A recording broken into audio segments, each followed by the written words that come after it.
The Dodgers start a 6-game road trip tonight in Atlanta, taking on the Braves at Turner Field. Braves, a team that dropped their first 9. They come in with a 3-game winning streak. The Dodgers have won 4 of their last 5. Welcome inside. Oral, Nomar, Joe Davis, Alana Rizzo joins us in just a moment. The offense so far, Nomar, about 5 runs per game, up near the top of baseball. And the thing is, it's been different guys each night. The depth of this lineup. You heard Dave Roberts coming into the season talking about the depth of this lineup, and we even look at it. We know the usual suspects. You know Justin Turner, after what he's done in a Dodger uniform coming through. Then Yasiel Puig, we thought this was going to be a big year for him, and he's coming off to a hot start. Adrian Gonzalez, well, you know what to expect, but it's also been the young guys, Corey Seager, and guys off the bench. We got Charlie Culberson coming in, and Kike Hernandez, all contributing. For me, what's really impressive is last year, over 44% of the runs came by the home run. So far this year, only nearly 17%. So they're doing it in all facets of the offense. All right, and they'll take on an Atlanta Braves team tonight, Oral, that is not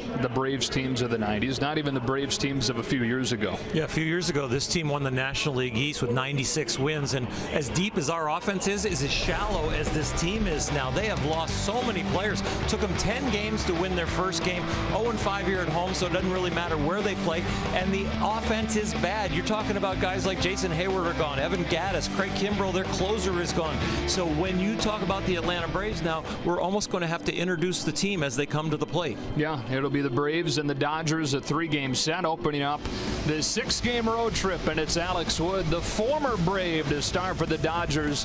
Alana Rizzo tells us more about him at his return after this.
Dodger baseball on Sportsnet LA.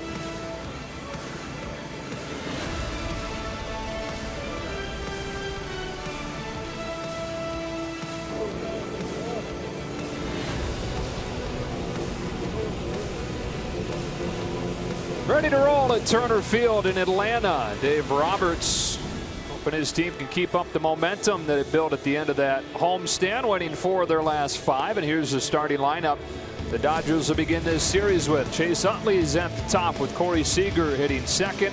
And as has become commonplace, Turner and Gonzalez at 3 and 4 in that lineup. Puig's in the middle. There it is. Grandal hitting 6. Howie Kendrick again in left field. He'll bat 7.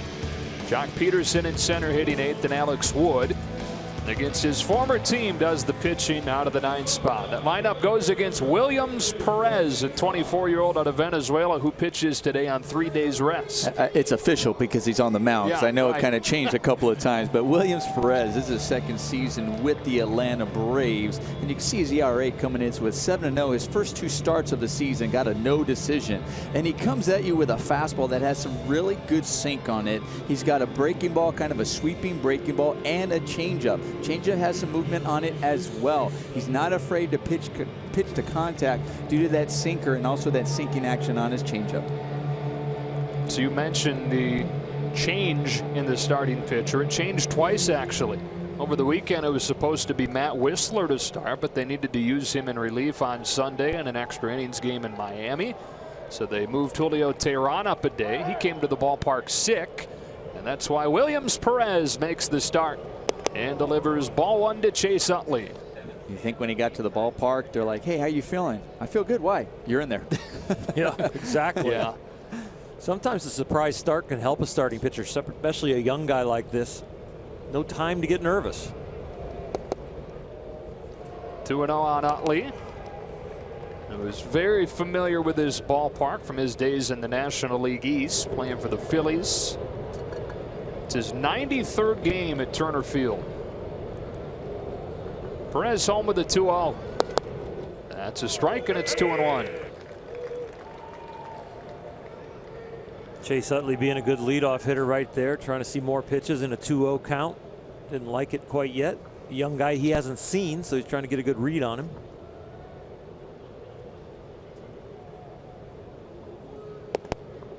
And it's 2-2. And the interesting thing about Williams Perez and this fastball and his sinker, it averages about 91 miles an hour.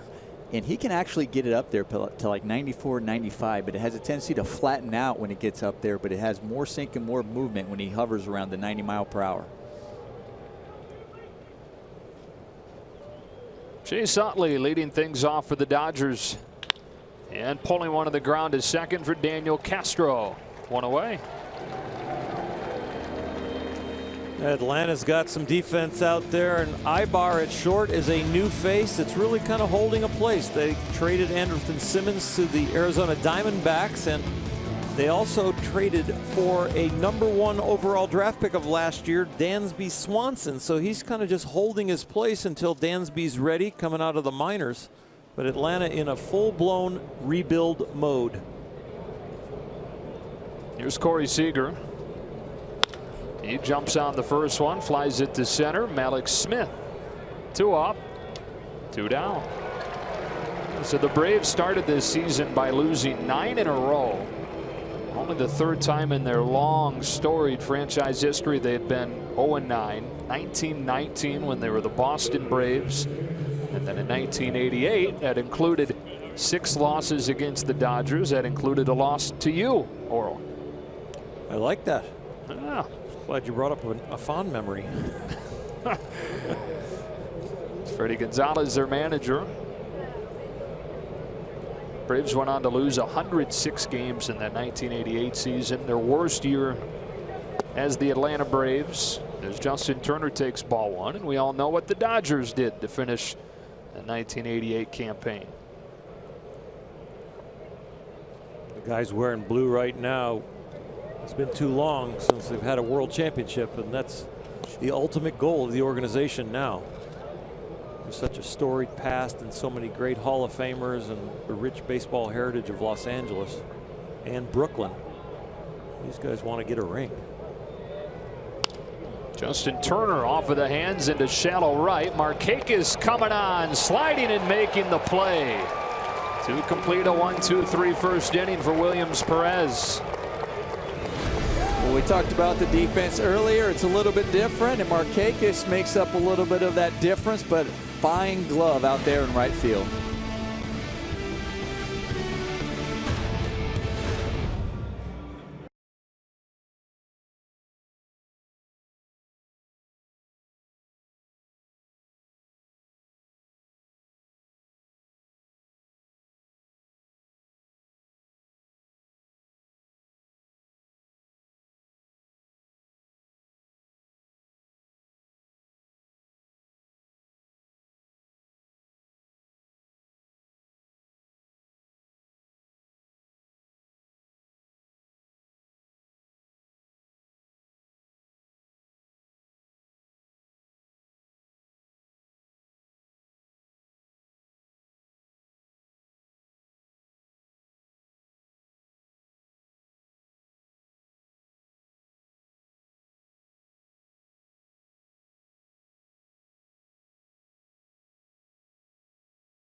Dodger Baseball on Sportsnet LA is brought to you by T-Mobile. Get major league coverage. T-Mobile has doubled its 4G LTE in the last year.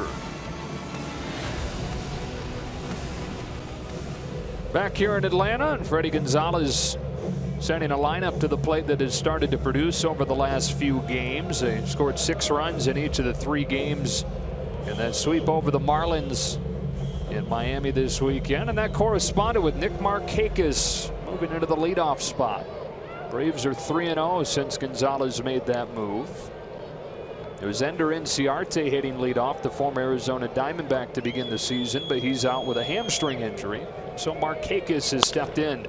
Goes after the first pitch from Alex Wood and singles into center. So a good start for Markakis and the Braves. It brings up Daniel Castro. Behind him, it's Freddie Freeman, one of the cornerstones of this rebuilding project in Atlanta. Garcia, Francoeur, and Flowers in the middle of the order. Former Angel Ibar hit 7th. Malik Smith, young center fielder, in the 8th spot. We saw Williams Perez on the mound in the top of this inning. Alex Wood, who you thought, Oral, in his last start, getting his first win last Wednesday, was as good as you've seen him in his less than a year with the Dodgers now. Run it in front of the plate. Grandal goes to second to get the force. Alex Wood came over in the trade last year and debuted with these Braves. He was a Georgia Bulldog, and the young man threw the ball really well. 105 pitches, 69 of them for strikes. He had 12 ground balls when he faced 26 batters, only 2 fly balls, and we've seen already the ground ball base hit by Markakis. Yes, you will take that as a ground ball pitcher, because sooner or later they're going to hit them at people, so just keep hitting them on the ground. Charlotte, North Carolina native, like you said, played his college ball at Georgia. Braves drafted him in the 2nd round. He delivers to Freddie Freeman, who bangs his single into center. Jumping over that first pitch, Nomar. He's been so good doing that in his career. He hits well over 400 on the first pitch throughout his entire career, so why change now? Talked about him being the one in the middle of that lineup that they're counting on to do a lot of the damage. We saw Nick Markakis jump on the ball early, got a nice base hit. Now Freddie Freeman. And you see a lot of the top hitters in baseball actually jumping on that first pitch. I don't see nothing wrong with it. Exactly. As you have said many times, it's a 3-strike game, and the guys that take that first strike, they're playing a 2-strike game. Why would you want to change it? It ruins your average. But I just, seeing that, I always say just be ready to hit the strike when you get in there. Don't everybody always like, oh, I wasn't ready, I wanted to see one. Well, what do you need to see? You should see it on the side. Here's Adonis Garcia out of the cleanup spot. Taking ball one. Yeah, and you would notice some of the names of guys that are the best in baseball when it comes to swinging at the first pitch, and they are some of the best hitters bottom line in baseball. You look at since 2011, the top for most hits in the major leagues, Jose Altuve with 213, 378 average. Then behind him, one Miguel Cabrera. He's pretty good. He has 199. He has a 432 average on the first pitch. Wow. And then behind him, Cano, Robinson Cano, and then it's Freddie Freeman. 2 on, 1 out in the first inning. Alex Wood for the first time against the team that drafted him, that he debuted for in 2013. Before they traded him away as part of that 13-player deal before the deadline. And making his return to Turner Field tonight, and to put aside about 17 or 18 tickets for friends and family. Not just in the ballpark that he came up in, but in the region that he grew up in. He's from Charlotte, North Carolina. Played his college ball down the road in Athens, Georgia. We won't hold that against him. You know, very rarely does a player's ticket list impact the size of a crowd. Oh, man. Alex Wood, his family ticket list could impact this crowd tonight. The concessions might go up. Still a few good seats available. And it's a nice night. Perfect. Oh, it's gorgeous. 80 degrees at first pitch. Not much humidity, which is typically the most difficult thing to deal with weather-wise here. A little bit inside to Garcia. Count goes full. In the family section for the Dodgers, Alex Wood's mom is probably there, Carol, and she still cries when she thinks about his first outing when he came in a blowout, debuting as a Brave against the Toronto Blue Jays. She still sees him as a little boy putting on a uniform and going to play Little League. Made that big league debut 1 year after he was drafted. Split time in the pennant rotation in that first season. Put up good numbers. Had an ERA around 3. His first full year in the big leagues, really good. 278 earned run average in 2014. Before he dealt with that ankle injury last year. And his time split between Atlanta and LA.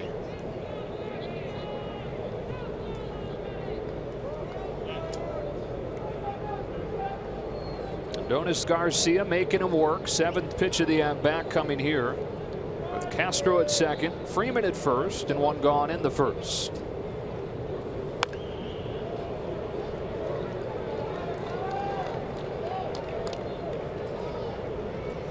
Garcia out of the cleanup spot for the Braves, but only 2 extra base hits this year.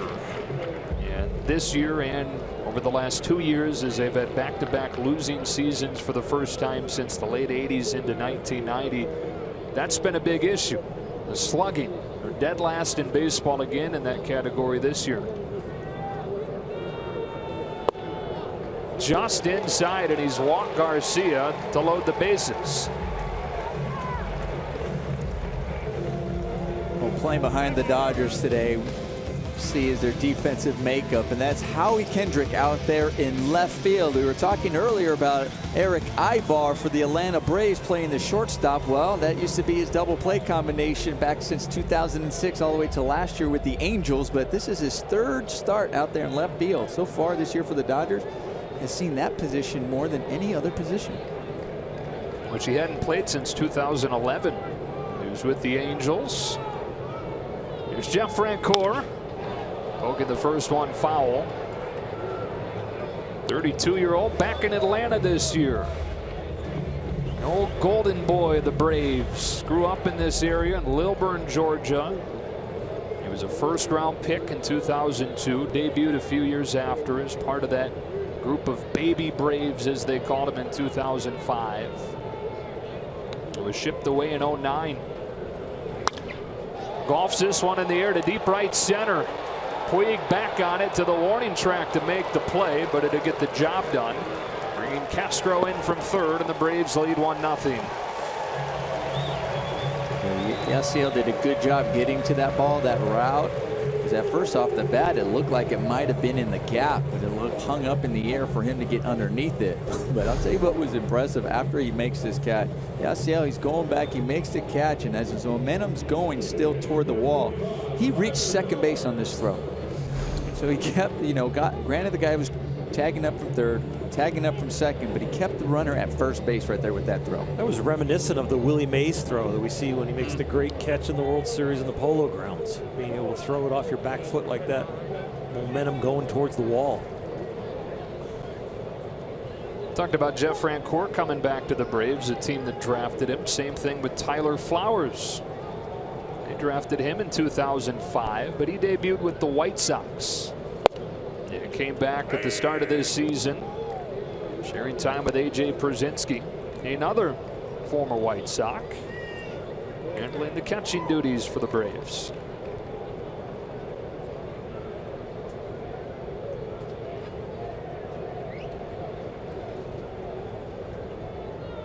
Alex Wood trying to minimize the first inning damage is 0-1.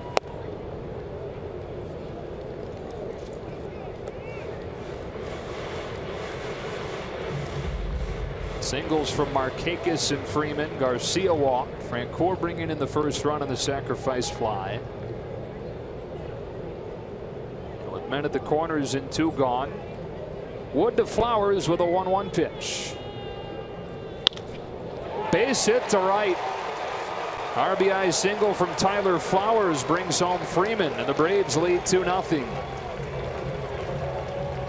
They're hopping on Alex Wood early here. This changeup is a mistake. He gets it up, and you're able just to kind of feast your eyes on it and slap it to right field. You see the ball's elevated out in front, but just able to stay with it long enough, kind of almost slow your bat speed down and just block it over there.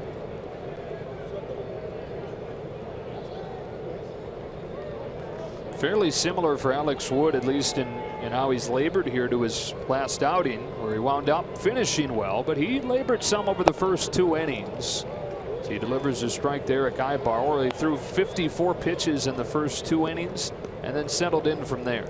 Yeah, ended up with 105 through 7 and only gave up the 5 hits and the 1 run I think he had. Yeah, it was 1 run and 3 walks really kind of elevated the pitch count a little bit.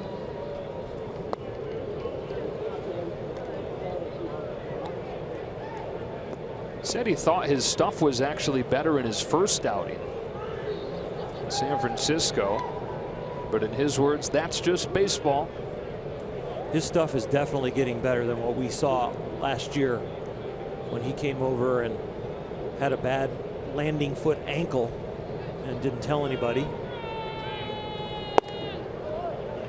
Everything is crisper, and I know he's struggling here in this inning, but this can happen as for a starting pitcher. You get the leadoff single, and they didn't execute the sacrifice, but then here comes Freddie Freeman, bam, right on you, and then you make a mistake or two when that inning starts that way, and you give up a couple runs. But he's shown the ability to settle back in. It's 1-2 to Eric Ibar, is caught on and missed, picked up by Grandal. Throw down to first to get him and bring an end to this 20-pitch first inning. Braves get 2 on 3 hits, but leave 2. On to the second in Atlanta.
in the first inning, on to the second in Atlanta.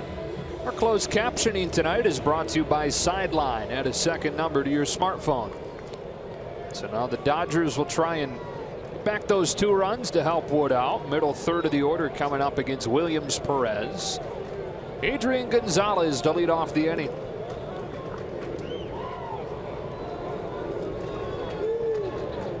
Puig and Grandal to follow against Perez, who worked the 1-2-3 first and needed just 9 pitches to do it. Strike one. Just looking at the graphic we showed about him getting on base 9 of his last 11 games versus Atlanta. I'm sure you can show that in a lot of graphics for Adrian Gonzalez versus a lot of teams. It's almost like you see that and wonder what happened in the other 2 games. Right. You know? 24-year-old Williams Perez out of Venezuela. Fades one outside, 2 balls and a strike. Probably get to know how Adrian Gonzalez did in every game on this road trip, because Dave Roberts says he doesn't foresee him getting an off day. So maybe get one when we get home. 3 here in Atlanta, 3 in Colorado. Somebody must be living right with the weather that the team's seeing. It's normally muggy here. It's perfect right now. They're getting a couple of feet of snow in Colorado right now. It's supposed to be 80 when the Dodgers get there to play on Friday. Full count on Adrian starting the second inning. I hope it's 80, because I didn't pack my coat because I looked at the weather forecast. Rockies timed it out pretty well too. That storm started over the weekend. They were in Chicago. They're now in Cincinnati. Gonzalez walks to lead off this second. First base runner against Perez, and up comes Yasiel Puig. And what an interview that was with Alana Rizzo during our pregame show today, where he really opened up, was really honest with Alana. She asked him, what is the difference this year, with your health and health-wise, and how that's leading to stronger legs. And he pretty flat out said, when you don't train, you don't work out hard, that's what happens. He talked about it, because if you don't prepare every day, things like that are going to happen, and how much he is making a conscious effort this year. Goes after the first one, but they're positioned well. Castro steps on the bag and throws him out for a double play. Those are frustrating as a hitter, because you're thinking about taking it right back up the middle, and it does, and you're like, all right, it gets by the pitcher, and usually that's a base hit, but because they're playing double play depth and double play depth pulled, it goes right to the second baseman, and he makes a double play. But you got to battle with yourself to say, I still want to keep that approach, driving it back up the middle. Just because it was a double play, you're just unlucky. Yasmani Grandal, but the base is empty and 2 gone. Take strike 1. Yasmani will probably catch tonight, and then again tomorrow, and then Clayton Kershaw will team up with A.J. Ellis in Game 3 here in Atlanta.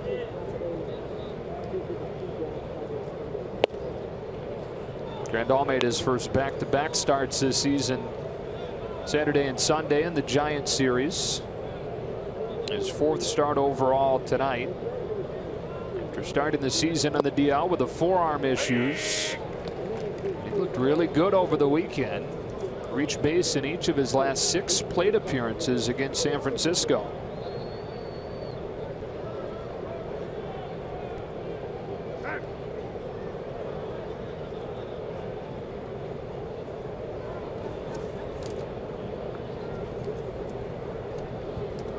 Perez trying to face the minimum here in the second. Is 1-2. Back foot breaker almost hit Grandal, and it evens up. Here we are. The Dodgers are 8-5, played 13 games. They've had 3 different catchers with Austin Barnes and Yasmani and AJ, and it has been seamless. The preparation of Rick Honeycutt and all the catchers really staying on the same page with the staff.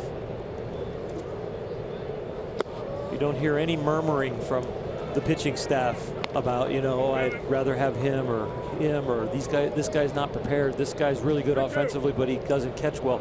These guys have done a great job being one unit. Second walk of the inning issued by Perez. Grandal's aboard to keep the inning alive for Kendrick. For me, I think A.J. Ellis also takes a lot of credit for that. Because, I mean, we heard that when Yasmani came over to the Dodgers. Yasmani was talking about how A.J. Ellis really was just so open and wanting to help Yasmani make the transition, understanding the pitchers. Yasmani was praising him, and he does the same for Austin Barnes as well.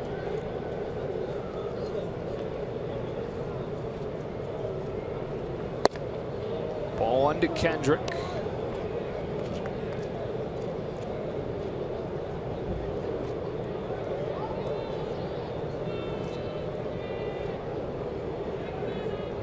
Started in left field again tonight. Third time that he's done that.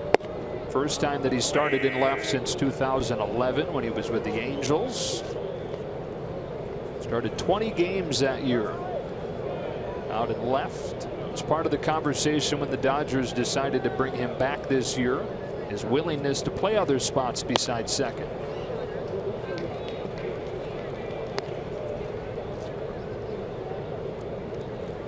Of those games that he played in 2011 and left, that was when Vernon Wells went down in the DL, so that was a desperation thing for the Angels at that point.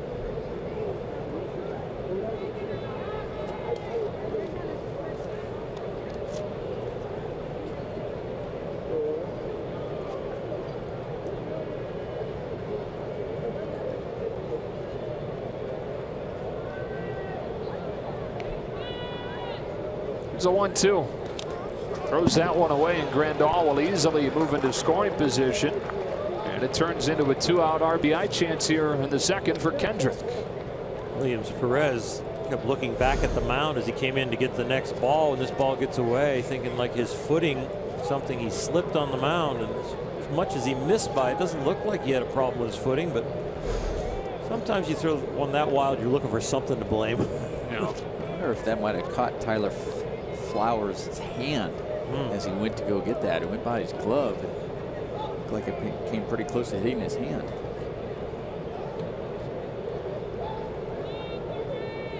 See if Kendrick can come through with 2 gone here in the second. Dodgers have had 2 walks in this inning, still looking for their first hit of the night. 2-2, and the count goes full. Doesn't matter where you put Howie Kendrick in the batting order, he's going to have a professional at bat, just solid and balanced in there.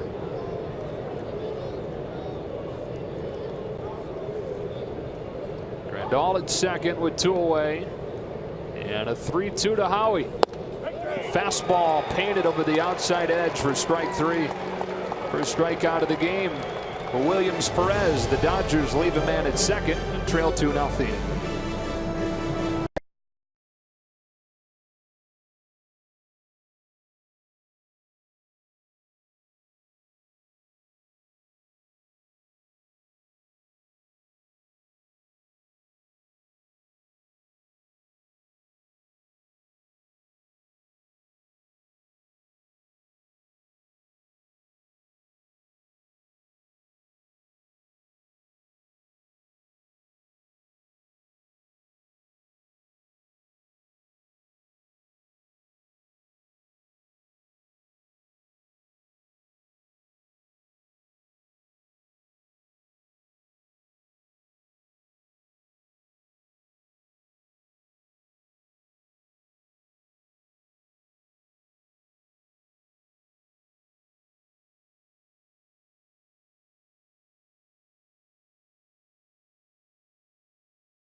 back out there for his second inning of work against his former team as we check in with Alana Rizzo. And Joe, his former manager, Freddie Gonzalez, when asked about Alex Wood earlier today, said, you know what, I absolutely love Alex Wood. He said it's not necessarily his funky delivery and his deception that gets out. It's just the fact that he has good stuff. He had nothing but praise and said that he imagines that he'll be a little bit nervous facing his former club for the first time, but really loved having him on his squad. And it's Alex against Malix to start this inning. Malix Smith bunts the first one foul, strike one. Acquired in the Justin Upton deal. Braves have been doing all kinds of dealing over the last couple of seasons. Wood went away last year. Smith arrived before last season and waits on an 0-1. Bunts this one in play. Turner was ready for it. Throws on the move to get him. One away. There are only two players, guys, from the opening day roster of 2014 that have stuck with the Braves continuously since that are on the roster today. It's been a big change here in Atlanta, and coaching staff hasn't changed, but Freddie Gonzalez, his personnel has definitely changed, and he's almost in a development mode now compared to veteran players that you'd be sniffing a championship with. Ball one to Perez. John Hart, who's at the helm here in Atlanta, he timed the young players in Cleveland when he was the GM there with the Jake at the time. Kenny Loftons and the Carlos Baergas and the Omar Vizquels and the Charles Nagy's and all those guys were real young. And when I left the Dodgers to become a Cleveland Indian, he was bringing in about 3-4 veterans that he thought could win still and that could teach the young guys how to win. And that worked out well for John. That plan, it looks like that's what Atlanta's doing right here, timing up their young players with their new stadium. Yeah, SunTrust Park scheduled right now to open next year as Nick Markakis takes ball one. They're still probably more than a year away, though, from being really competitive. They'd like to time it up to move in next year and have a lot of buzz around the franchise, but a lot of those pieces that they've acquired in deals are still a tad away from showing up and affecting the big league roster. We've seen in the past when a new stadium is built that even if the ball club isn't up to par, people still come out and they enjoy the new facility and seeing all the teams come through the new facility. But then sooner or later the ball club is going to have to perform, and that second or third or fourth year for the Braves is where they're going to time that up. This one hits Markakis and keeps the inning going, so he's reached both times. That one got away from Wood. Markakis down to first with 2 away. Fastball up, but just gets it too far in and tails in on, hits his elbow. You can see the frustration on both Grandal and Alex Wood on that pitch.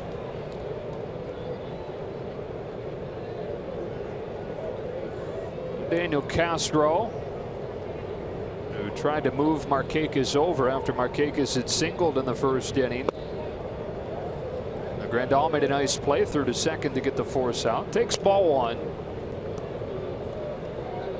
23 years old, caught up last week when the former Dodger Hector Olivera was placed on the leave list after the domestic violence charges. He was part of that 13-player deal as well that acquired Alex Wood from Atlanta. Him placed on that list while Major League Baseball investigates the assault and battery, and they said today another couple weeks at least on that list. It's Castro that's up and down 1-2. You have the Braves dealing with that. Then they had a couple guys. Their starting center fielder Inciarte, he's on the DL, and you have Gordon Beckham, their second baseman. He just was put on the DL as well. Hamstrings for both of those guys, and it's already a team like we're talking about that is rebuilding. It's not a stacked roster. And they're having to deal with 3 of their starters, their starting position players, down for different reasons.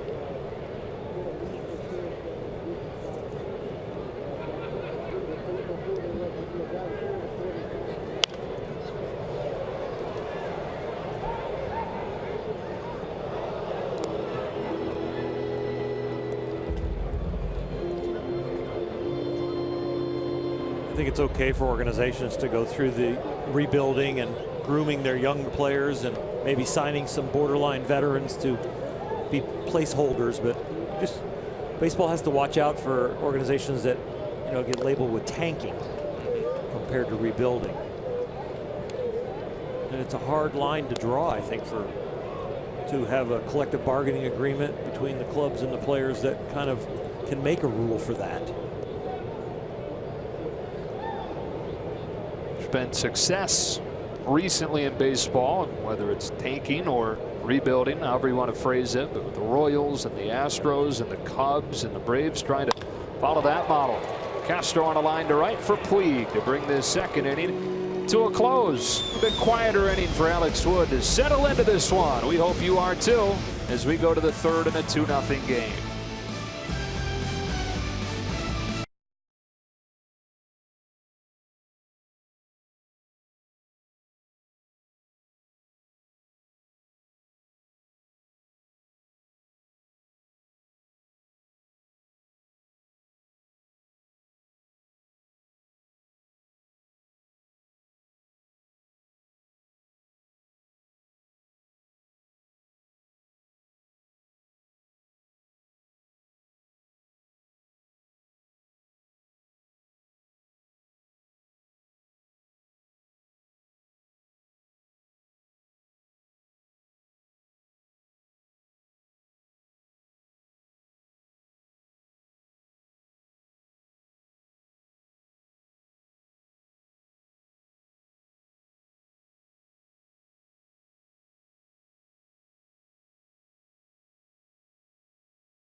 Here in Atlanta, outside Turner Field, where the Braves lead the Dodgers 2-0. On to the third inning with Nomar Garciaparra, Oral Hershiser, and Alana Rizzo, Joe Davis.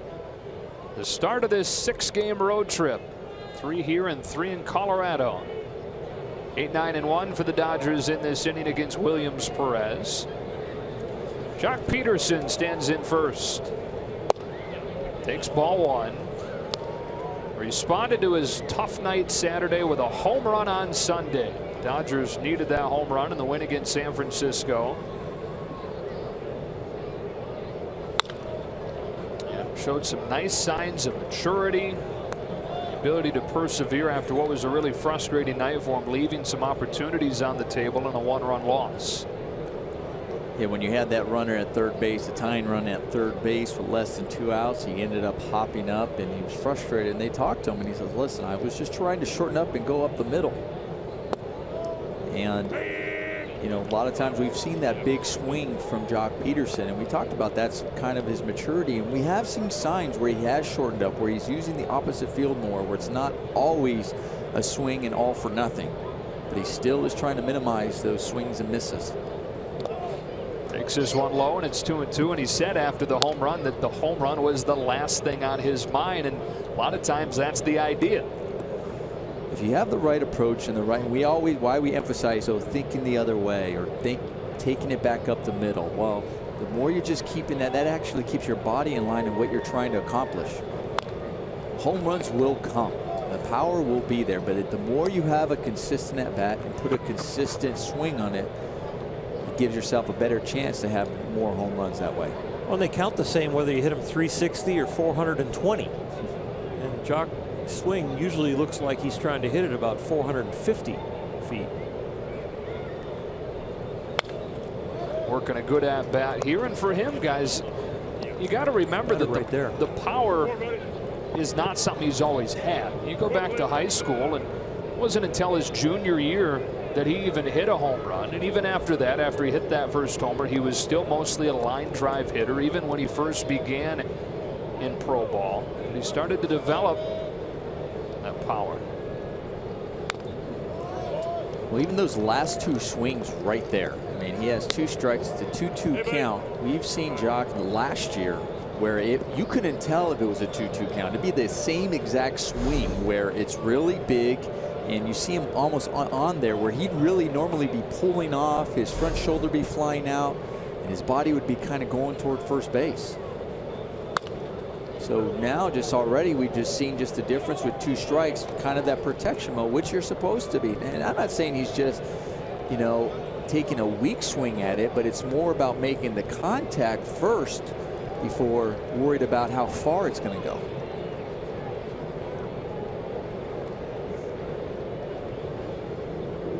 Ninth pitch of this at-bat, starting the 3rd. Regardless of the result, this has been a positive trip up there for Joc. Another 2-2. Tries to lay off and does, and the count goes full. Fantastic at bat. Not only that he's still up there, but just the approach on all these different pitches. The first pitch that we commented on once he got to 2 strikes was a high and away fastball that he still had enough body and balance to foul it off. And here, to have that balance and be able to control the bat head. And takes ball 4. That might be the best at bat of the season for Joc Pederson.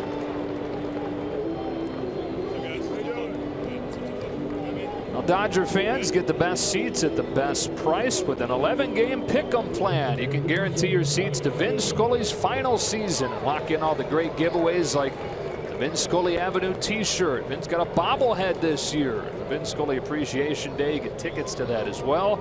Visit Dodgers.com/mini-plans. Alex Wood up there to sacrifice after Pederson's walk leads off this 3rd.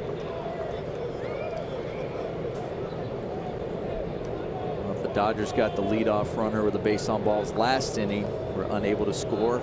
See if they can produce a run this one. I mean, they're down 2-0. They don't need to tie it this. Take the lead, nothing. Just get 1. Just kind of peck away. Plenty of baseball left, but said it at the open, not relying on the long ball to score runs. They're doing the little things to produce runs. So here's a perfect opportunity to continue that.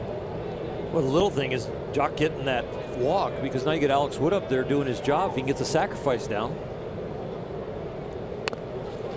instead of 2 out, nobody on, you got a chance to have 1 out and a man on second.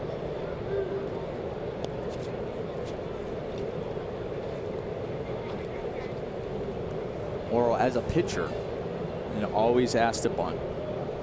When did they let you know, say, when were you allowed to pull it back on your own if they were crashing so hard? What determined that for you? You got to first prove that you can do it in batting practice or some other situations, and then you got a chance to get the sign. Bunts this one in front of the plate, gets the job done. Flowers throws him out, and they execute the play, moving Pederson to second. It's good to see Alex Wood just bunt it straight back to the pitcher. You've got a fast runner in your 8-hole hitter in Joc Pederson. He's your center fielder, so the defense is not going to take a risk with a fast runner that you're trying to move up. Just get down a bunt anywhere near the correct distance, and you're going to sacrifice him over. The only thing I would tell Alex Wood on that bunt is to remind himself to really get into foul territory when you run to first base. Don't even give the umpire a chance to call that where you're running inside the baseline. Just get over there, because you are sacrificing yourself, and just remember to do that. Second trip to the order now. Chase Utley grounded out to second his first time. Swings at this one, hammers it in the air to center, but playable for Malik Smith. Pederson tagging and holding. 2 gone.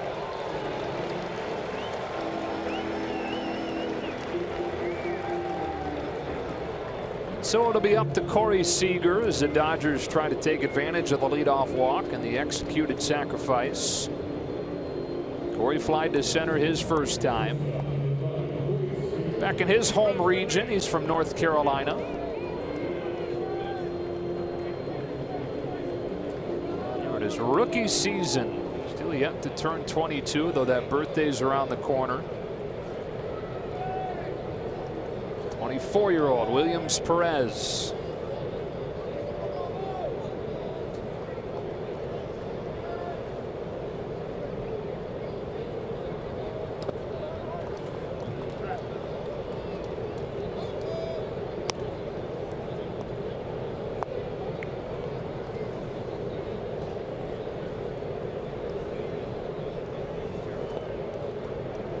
Seager was 2 for 8 in the Giants series, including his first home run of the season. And waits on this 1-0. Fastball missed its spot, but caught a strike, and it's 1-1.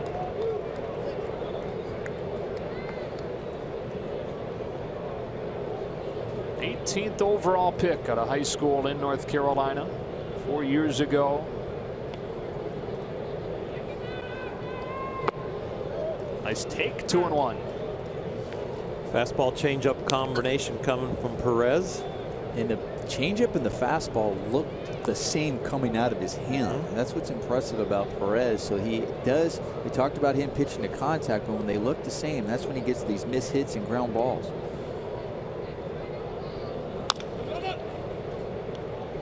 I would rather have a poorly located fastball with movement like Perez has than a pinpoint location fastball that's straight as an arrow. You were a guy that relied on a lot of movement on your pitches. Yep, and I love the movement that Perez gets. He can really spin a ball. He finishes with his hand out front, and where the wrist and the fingertips are actually really part of the delivery, and that's why he's putting all that spin on it. His 2-2 to Seager is in the dirt. Nice stop by Flowers. Is there such a thing, though, sometimes is too much movement? Well, there is if you can't command it. Yeah. And if it starts too early. So once you're able to spin the ball and create that big movement, then the whole idea is now to tighten it up and make it late movement. Yeah. Hitters at this level, they can recognize the early movement and they can stay on it. They can determine whether they're going to swing at it or take it and recognize a mistake early. Seager hits a high fly ball down the right field line. If it stays fair, it's gone. It is a foul ball. Didn't miss it by much. First base umpire Ben May got down to a knee and squinted to see if that one stayed fair. Ball ends up above the foul pole. We'll see it coming down. Yeah, and you don't see Seager complaining too much on that unless he's taking his time to get back to. They kind of looked at him to see if he thought it was fair or not, and I think he kind of nodded like, yeah, it was foul. And also, you didn't see much reaction from first base coach George Lombard either. But if the Dodgers wanted to look at it, the Braves are definitely giving them time to look at it still. Maybe they know it's foul. They want him to exactly challenge and burn it. So we'll do a 3-2 again. Pederson started this inning with a walk on a 10-pitch at bat. Moved to second on Alex Wood's sacrifice. Utley flied to center. Seager's worked it full, and Perez home with a 3-2 pitch. Hits this one in the air to deep center field. Smith back on it to the warning track with room to make the play, and the inning is over. Seager narrowly misses twice, and it stays 2-0.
runs coming in the first inning. 3, 4, and 5 coming up against Alex Wood here in the third.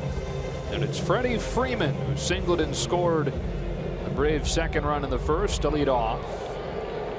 Jumped on the first pitch that Alex Wood threw. Singled into center. Put the overshift on the left-handed hitter, and the left-handed pitcher Alex Wood delivers ball one.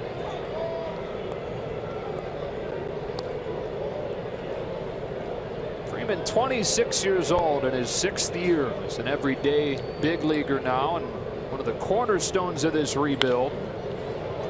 He's signed through 2021, signed a franchise record deal in 2014. That was at the beginning of the rebuild. What a tough thing for a guy who experienced the winning early on in his career and is now having to suffer through all this losing. And in the hands down the left field line. Long run for Seager, who won't get there. Everybody shifted over to the right side of the infield. It feels like sometimes when we shift, as the Dodgers shift, the guys end up in the wrong place. And Freddie Freeman's first at bat, you might have got out of that inning with no runs because of the double play situation in the conventional defense. And right there, you don't get him out on a pop-up that's barely on the warning track because of the shift. But the overall numbers say that the shift works.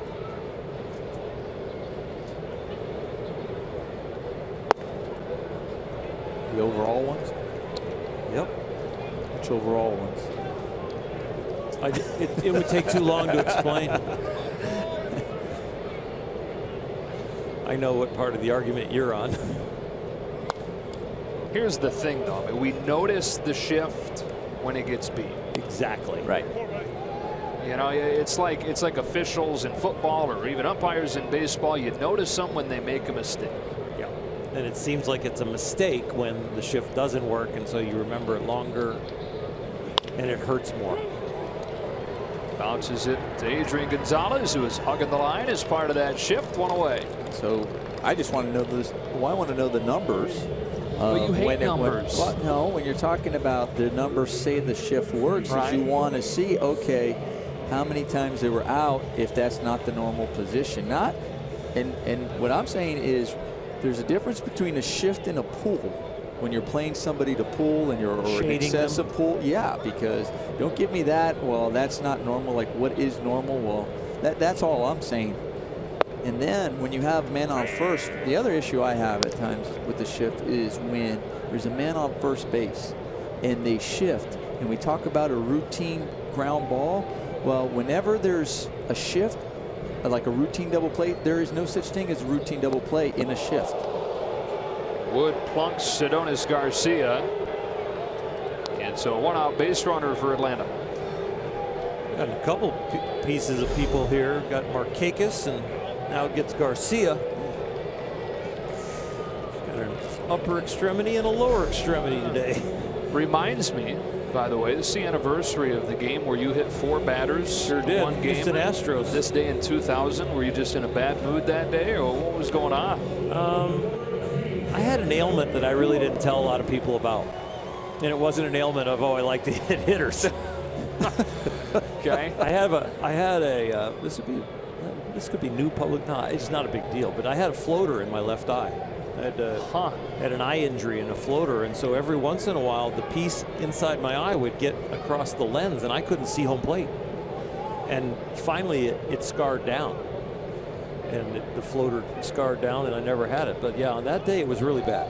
Garcia takes off and hit and run to perfection. He'll go first to third on a solid single from Francoeur.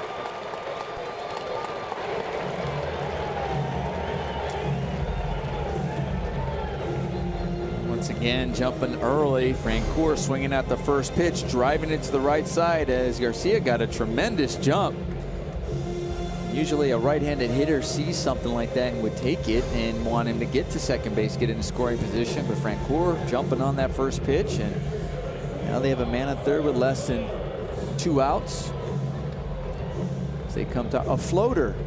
I'm just see, that's a pitcher right there. I'm sorry, I just got to go back to that real quick. Yeah, please. Yeah, please do. So yeah, you hit all our guys 4 times, and you're going to say, well, I couldn't see you.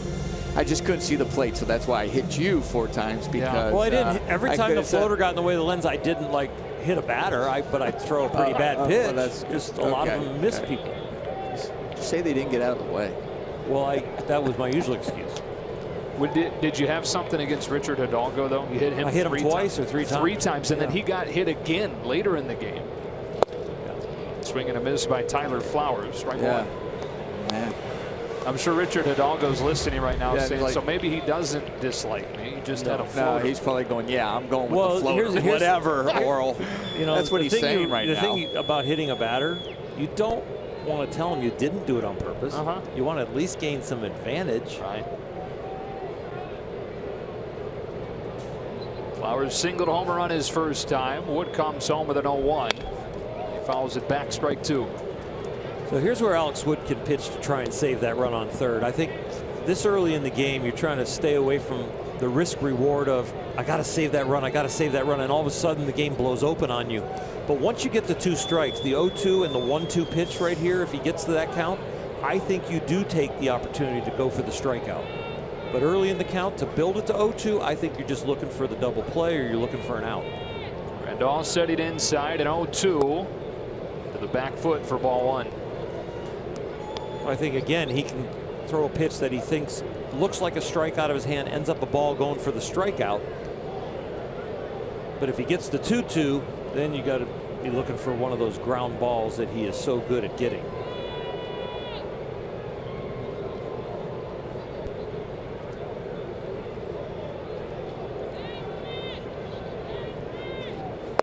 Off speed again, and now it is 2 balls and 2 strikes with Garcia at third and Francoeur at first. 1 out in the third. Looking for a double play right here with your changeup or your good 2-seam fastball.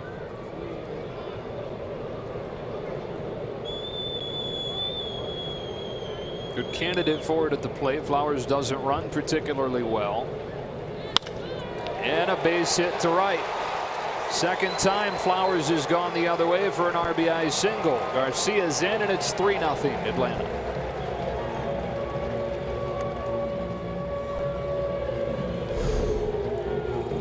Got him to reach down for it and got the ball hit on the ground. It just hit awfully hard and right in the hole. Well, we figured out that Flowers can handle the ball away from him. He change up in the first at bat and a low fastball right there. So now Eric Ibar, the lone strikeout victim of Alex Wood so far. 2 on and 1 out in the third. Braves already played him 3 against Wood. He held Arizona to just 1 run over 7 innings in his first win on Wednesday. Strike 1 to Ibar. It has been a rough start. His time as an Atlanta Brave. He has 1 for his last 24 after that first inning strikeout. And has drawn the natural comparisons folks make to Andrelton Simmons. That's a tough guy to live up to. Not necessarily at the plate where you typically get good performances from Ibar, but he's struggled in the field. And people around here are used to seeing the best fielding shortstop in the game at that position. Yeah, Simmons is a type of shortstop that really spoils you. He is fun to watch. He makes an impact defensively, it seems like, in every game.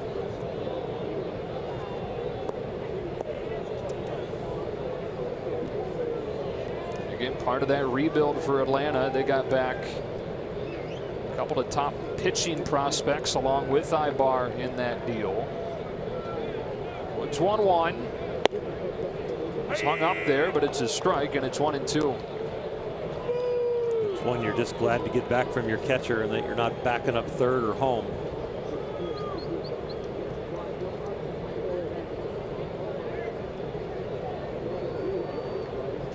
That's one if Eric Ibar's locked in. Probably not taken.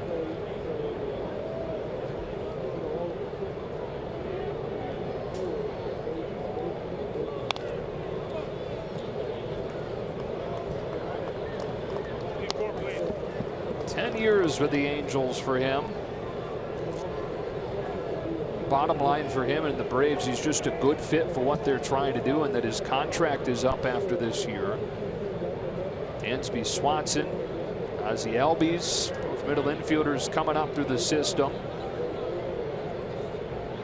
And Ibar coming off of the books after this year. Bounce to third. Tough bounce on Turner, and he's got no play. You saw that bounce coming right off the bat.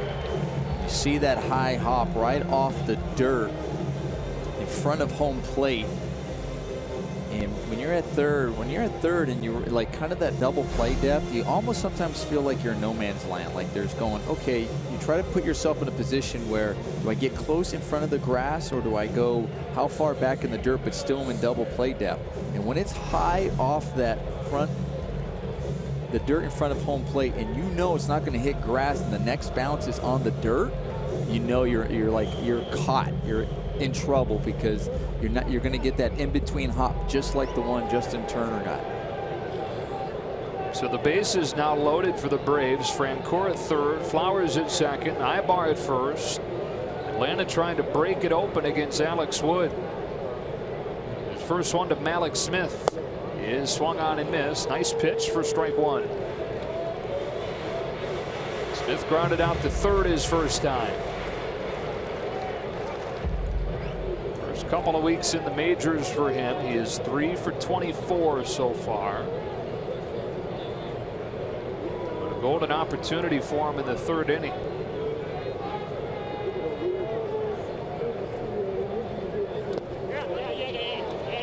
Stop from Grandal, no swing, 1-1.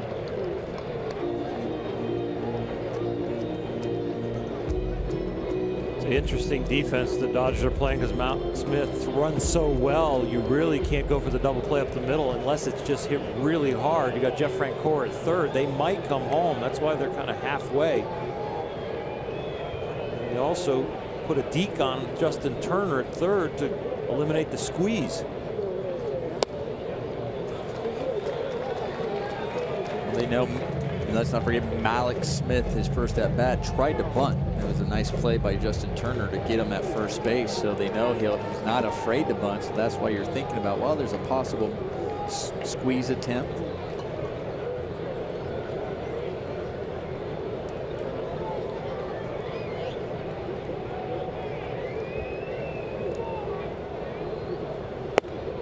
Three and one on Smith, and nowhere to put it.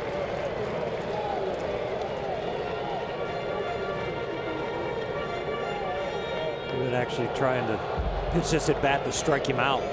Even though they're behind in the count, every pitch has been hopefully trying to get a swing and miss. Throwing a breaking ball there, 2-1. You're going to have to come right after him right now.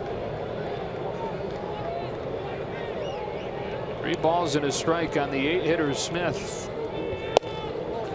Fastball barely misses, and Wood has walked in a run. Francoeur scores, 4-0 Braves. Part of the order where you think you might be able to pitch out of this bases loaded jam, but when you walk it in to get to the pitcher, you waste an opportunity to get your 8-hitter out. You saw Yasmani back there doing everything he could to try to frame that ball and try to see if he can get a strike. Pumps in a fastball to Perez, the pitcher, strike one. And Grandal and Maeda had some issues on Sunday because Grandal was framing so well that Maeda thought he was getting squeezed early in the game. Grandal was making the pitches look a lot better than they actually were. They went back and checked some video between innings, and Yasmani told Kenta, look, you're actually not that close, so you're not getting squeezed. I'm just making it look like you're getting squeezed a little more than you are. So good problem to have. I guess it's not really an issue. Put in play, but should be two. Utley to second one, and Seager turns it for a double play to finish a 27 pitch inning where the Braves get 2 more against Wood.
On Sportsnet LA is brought to you by the Dodge Challenger.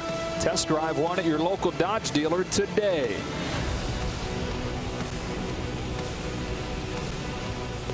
Williams Perez found out he was starting this game earlier today when Julio Teheran came down with some sickness, was pushed back a day. Basically, they flipped days. Perez was scheduled to start tomorrow, but instead gets the ball tonight and hasn't given up a hit through 3 innings. He's thrown 48 pitches now, and keep in mind that he's on 3 days rest. Last pitched on Friday. 2 starts so far this year, hasn't made it out of the 5th, so you don't figure that there's a ton left in the tank for him, and we have already seen some movement down in the Atlanta bullpen. And when you're surprised with the start, sometimes that's a good thing. It can be a tough thing if your arm hasn't recovered from your side work or your last start, but it seems like Williams Perez has been well under control and definitely has thrown the ball quite well. Justin Turner leads off this inning against him, then Gonzalez, then Puig. Strike one. Or with guys who are sinker ballers like Perez, oftentimes you see these guys when they have less rest where they're more effective because it's not about the velocity, it's just about the movement, so they're not overthrowing and the ball doesn't flatten out. It moves even more. When you introduced Williams Perez to us, you talked about how he can touch 95, 96, but he's better when he's around 90, 91 because he does get that movement. I would bet when he's throwing 95, 96 is that his fingers are more behind the ball and all of his arm speed is going into velocity, and I'll bet when he's more around 90, 91 his release point is a little later and his hand gets more to the top of the ball, and so then he can create that downward movement with the spin. Turner hits it hard, but right at Garcia. Did you have any instances in your career where you had no idea you'd be pitching while you were a starter, showed up and the ball was in your glove, or somebody said, hey? My very first outing in the big leagues. When the ball was on the chair, when the bus arrived in Shea Stadium, the team bus arrived, and I had an ERA, I think about 4.5 or 5 or 6, who knows, out of the bullpen, and Jerry Royce and Rick Honeycutt got hurt and couldn't pitch that day, and I was a surprise starter, and there was a ball on my chair in Shea Stadium. I'm like, who wants my autograph? And as I picked the ball off the chair, Tommy Lasorda had his head peeked out of his office door, and he said, you're on the mound today, kid, the ball's yours. And that's how I found out that I was making my first start for the Dodgers. But maybe something to be said for the fact that you didn't have all day to sit around and think about that fact. Well, Tommy said he didn't want me to know. He knew how thoughtful a person I was. I won't call myself out nervous. Thoughtful. How thoughtful a person I was. And he said, this kid won't sleep if I tell him he's pitching tomorrow. So, yeah, I didn't find out until about 3 hours before the game. Ball and a strike on Adrian Gonzalez. Lines that one the other way for the first Dodger base hit of the day. So he's reached both times. A walk in the second, now a single, the first knock.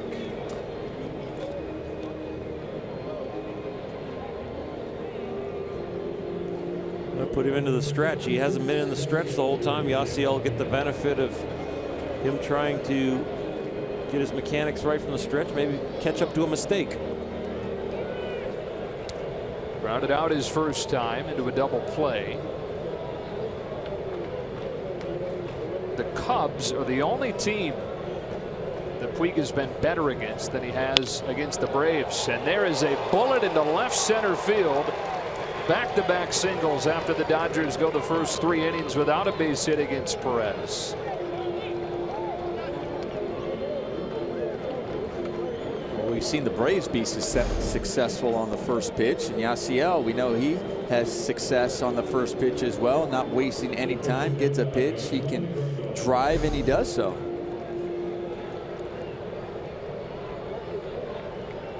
Grandal, who walked.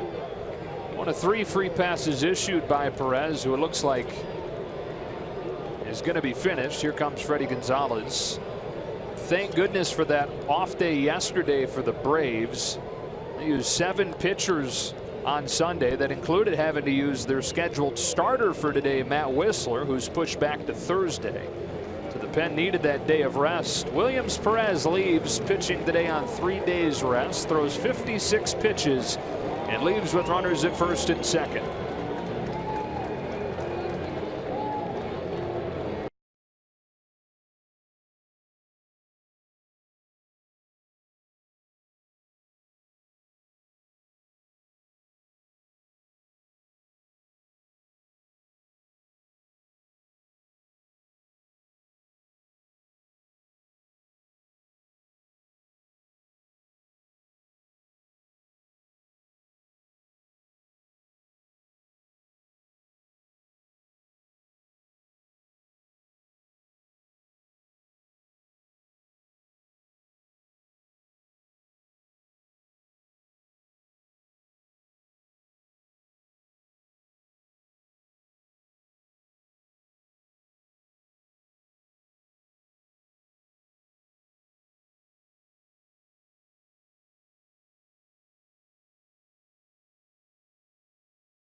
Dodger bobblehead collection, or maybe add to it. On April 25th, Dodgers and Marlins, and the first 40,000 fans get a Clayton Kershaw bobblehead presented by Security Benefit.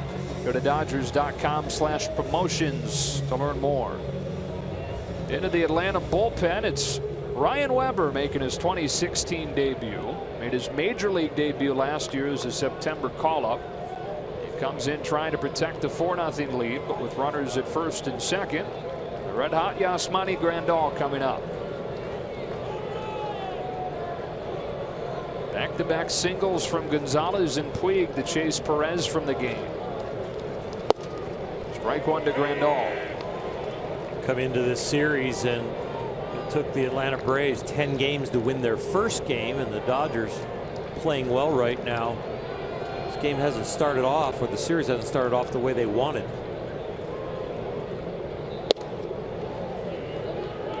Ball and a strike now.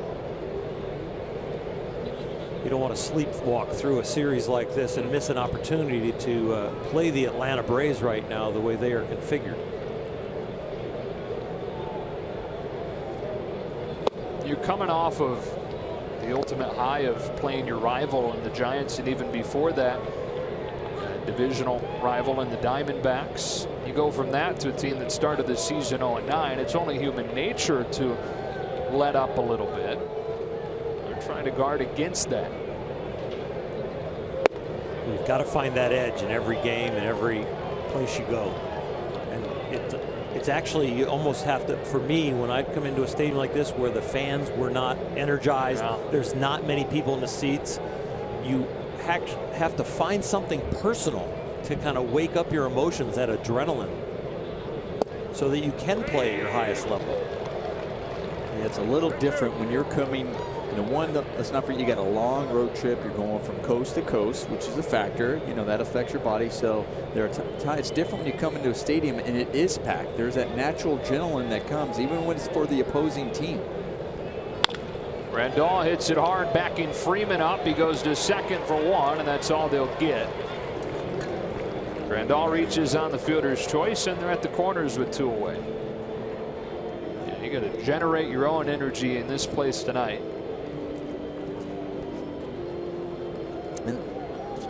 And sometimes it takes somebody in your dugout, somebody who just kind of, screams at you and wakes you up, because it's just like a reminder. You're like, whoa, thank you. Like, you need that. Here's Howie Kendrick. Struck out looking his first time.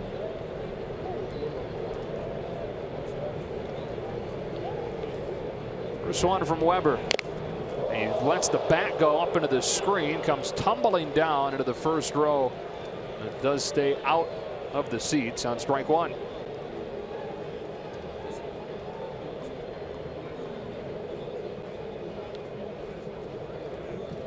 Check in with Alana Rizzo. Well, guys, when they were coming on the field out of the dugout to take the field to say the Pledge of Allegiance, one of the Dodgers looked at me and said, have they opened the gates yet? Obviously kidding, but the fact that there's so many seats available here, and he said it feels kind of like we're playing a little bit of winter ball. Make no mistake about it, the guys love when there's a huge crowd on hand. It does certainly get them energized and get that adrenaline up. Yeah, they're coming off not just playing the Giants and playing the D-backs, but playing them in front of really nice atmospheres at Dodger Stadium. Outside to Kendrick, and it's 1-1.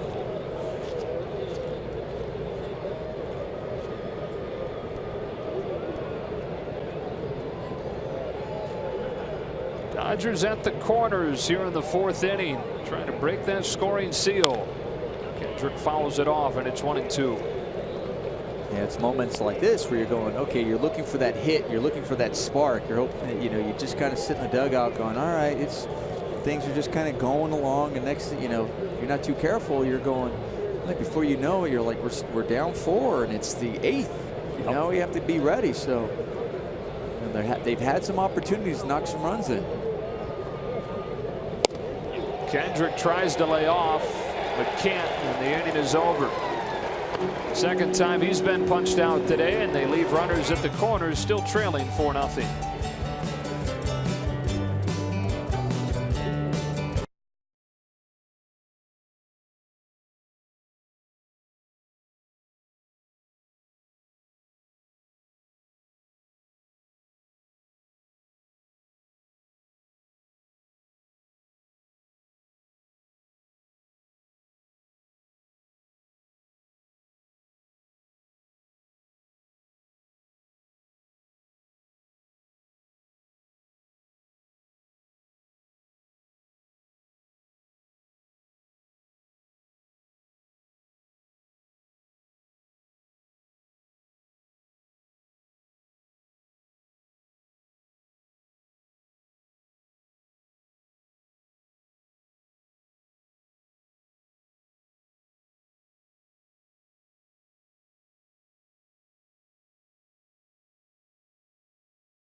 And to battle through this one, he allowed 2 in the first, 2 in the third, and the Dodgers trail 4-0 as we go to the bottom of the fourth. Really labored through the third inning, through 27 pitches, and included walking in a run against the 8-hitter Malik Smith, and then got out of the inning with a double play ball from the pitcher Williams Perez. Now third trip through the order as Markakis comes up. Alex is going to kick himself about that third inning, the error at third base from Justin Turner, and then the walk that led to the run. One of the runs unearned that inning, but still, when the team's having trouble getting hits and scoring runs, you can't give them away yourself. Delivers a strike to Markakis, who has reached both times tonight. A single in the first on the first pitch that Wood threw, and then was hit by a pitch. 1 of 2 hit batsmen tonight from Wood. And the other way on the ground, it's Seager with a backhand and a strong throw to get him.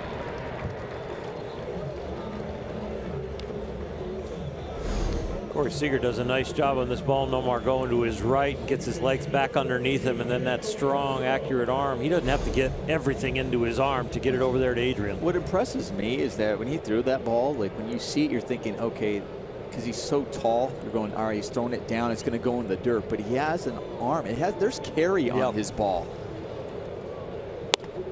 Daniel Castro takes ball one. Because there is a difference between guys that you're like, okay, they have a strong arm and they have velocity, but then there's guys that have a natural carry to the ball as well, where you even at first base, being a first baseman, there's guys where you're thinking, oh, that's going in the dirt.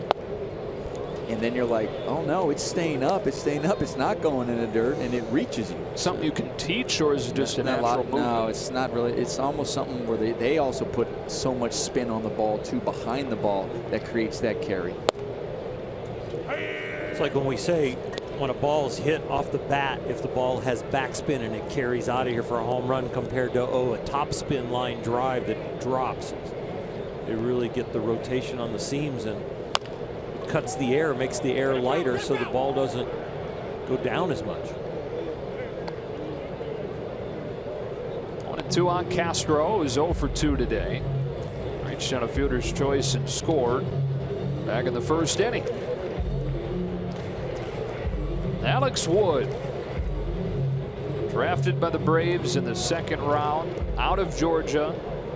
Spent time in the minors in this state, in Rome and in Gwinnett. Debuted in the big leagues in a Braves uniform in 2013 before they traded him away to the Dodgers last year. There's 1-2 to Castro. Down and in, ball 2.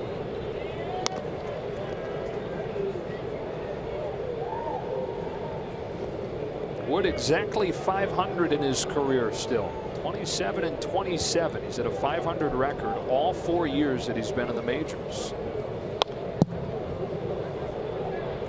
He's 3 and 3 as a rookie. 11 and 11 his second season. 12 and 12 last year.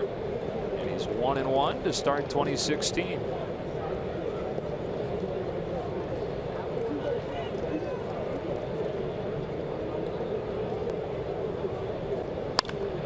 Hit hard to second. Utley's got it.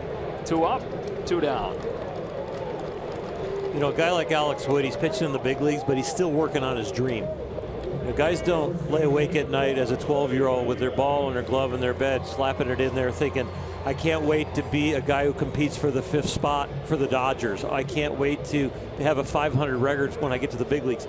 He's still working on his dream to really be that effective big league pitcher that everybody knows will go out there and really give you a quality outing, and he can go out there and be assured that he can do it and have fun doing it. He's still working on getting to the big leagues in his mind.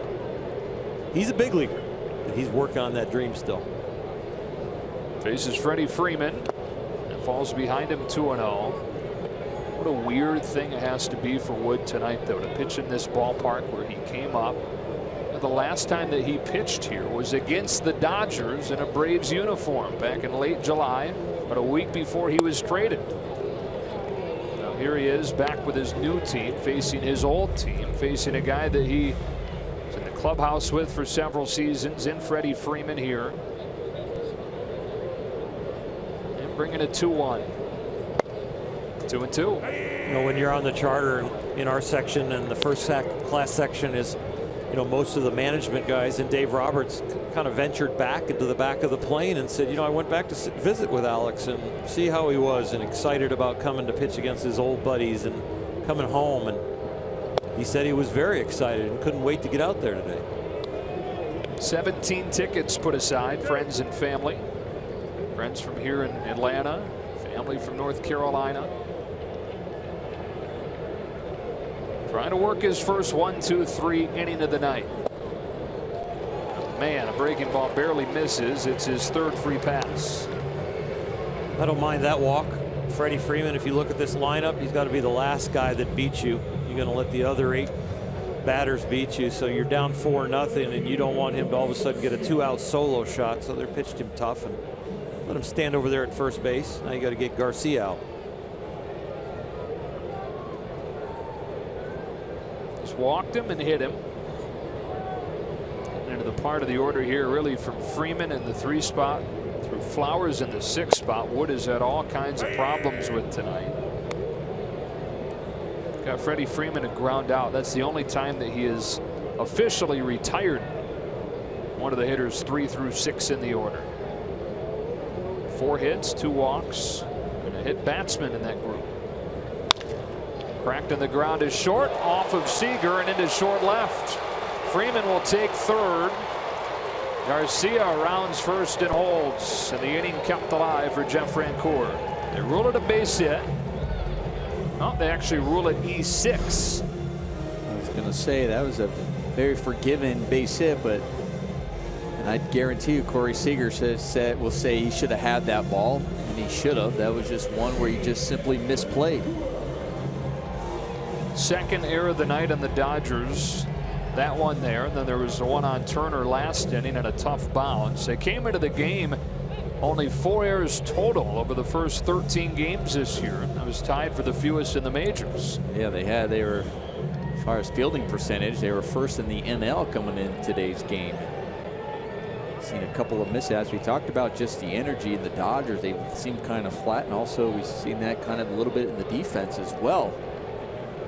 And here you have your pitcher trying to get out of this. Like you said, made a good walk there, so you really want him to still have a relatively quick inning, and they're like, all right, he gets the ground ball for a play that should have been made. And as a result, that pitch count will go up. He hopes it's minimally. Strike one on Jeff Francoeur. Huge out right here. Just not give up this run to kind of get him in the dugout, even though we botched the play at short, and try and capture some kind of momentum to get back on offense.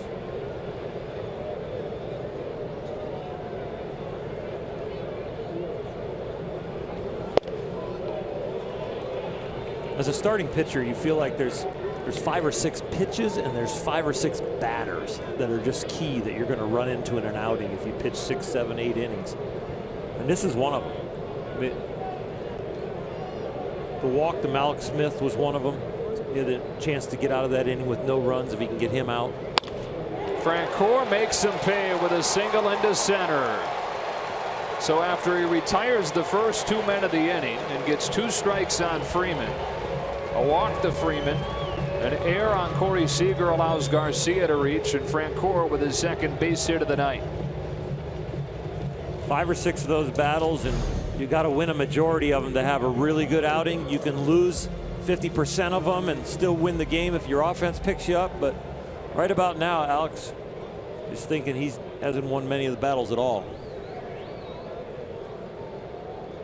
Still 3 through 6 in the order, all over Alex Wood. Here's Tyler Flowers, who has 2 RBI singles. Going the other way with both of them. They pitch him over the outside, strike one. It's amazing how in this game, how you feel like you can pick each other up. And, you know, obviously, you know, Corey Seager's out there not trying to make an error, but he was frustrated himself, like, gosh, I made the error. He wants to have a quick inning. And now it throws back on Alex Wood to pick him up to try to get him out of that so he doesn't feel like that's his run. So it's one of those where, you know, you have your defense going, hey, we got to pick up Alex. All right, he got the first 2 outs, really good.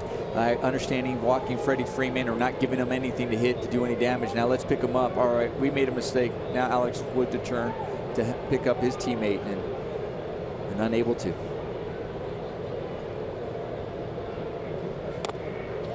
That one gets away from Grandal. But he's sloppy tonight so far. Runners up to second and third. A wild pitch. Somebody might snap when the Dodgers finally get in the dugout here. It might be Yasmani, it might be Alex, it might be Corey Seager, but somebody might snap to wake up the ball club, because there's been enough going on in this inning and some prior innings that the anger might boil over and somebody might verbalize it.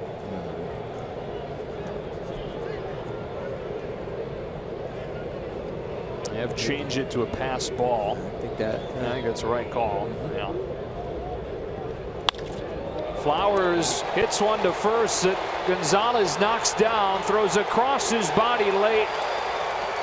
That's an incredible effort from Adrian Gonzalez to feed Wood, and they want him to review this. As it stands, a run is in from third.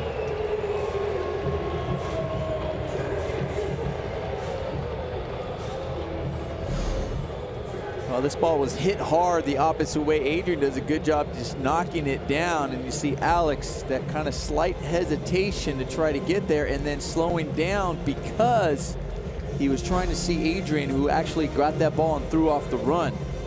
Well, when Alex spins, he spins and reacts, and he's late. But when you're spinning, you're not making any distance towards first base. So you see the reaction there. He spins, but that first reaction when his body's still spinning and he's moving here, he's not going anywhere, and that's that half a step that makes the runner safe. It's ruled a base hit for Flowers, who is now 3 for 3 with 3 opposite field RBI singles. Now Eric Ibar. Wood retired the first 2 men in this inning and had 2 strikes on Freddie Freeman, wound up losing him. 4 consecutive have reached. 2 have scored. 2 on with 2 out. And the first one to Ibar. Ball 1.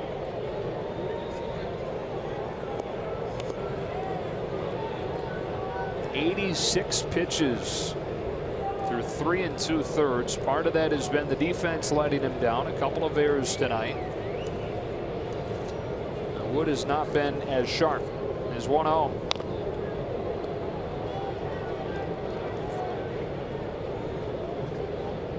Ibar reached on one of those errors last inning. It was on Justin Turner. And Seager committed an error here in the 4th.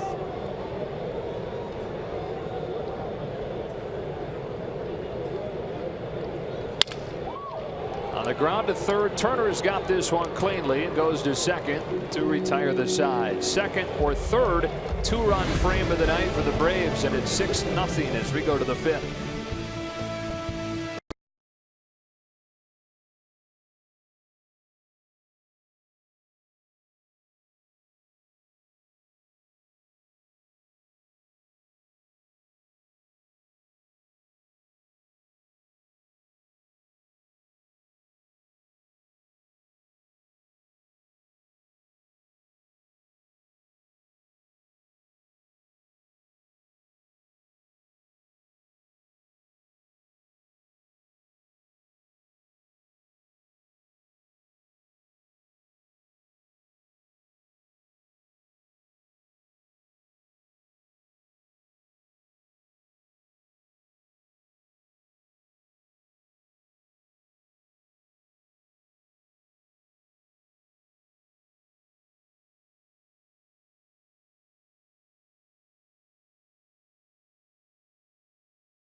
Down 6-0. We look at our Carl's Cam replay back to Joc Pederson's last at bat. 10 pitches wound up earning the walk. And we talked about it. While in the middle of this at bat was an impressive at bat, because when he falls behind with 2 strikes, we talk about the maturity of Joc Pederson, the changes and adjustments he is trying to make this year as compared to last year, and you see him protecting the plate that he's fallen behind, staying on the ball, fouling off some very tough pitches, all of those having to protect and then taking the close one, and then eventually works the walk. The 10-pitch at bat, guys, equals a career high for him in number of pitches seen in one trip. Leads off this 5th inning against Ryan Weber, who's replaced Williams Perez. Weber struck out Howie Kendrick with runners at the corners to finish the 4th. Breaking ball, strike 1.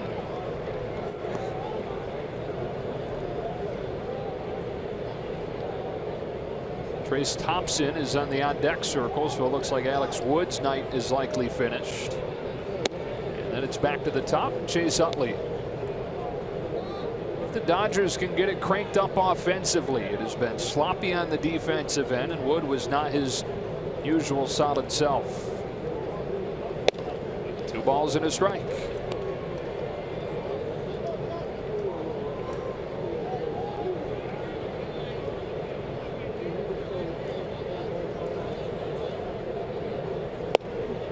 Nice change, 2-2. Ryan Weber, first appearance this season for him. Braves brought him up when they sent Gordon Beckham out of the disabled list. Off of the handle into short center field. Long throw from Castro is late. Pederson beats it out for an infield single.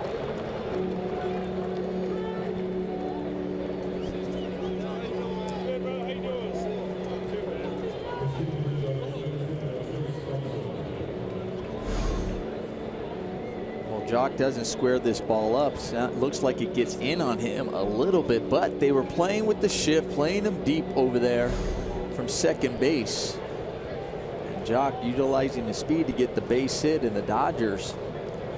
It's the 3rd inning in this game that they have the leadoff runner on base. So Trace Thompson going to pinch hit here for Alex Wood, whose night is finished. Trace takes a strike. He's been one of the many important pieces off of this Dodgers bench so far. They've been tested because of the injuries. Adam Liberatore getting loose. The LA pen.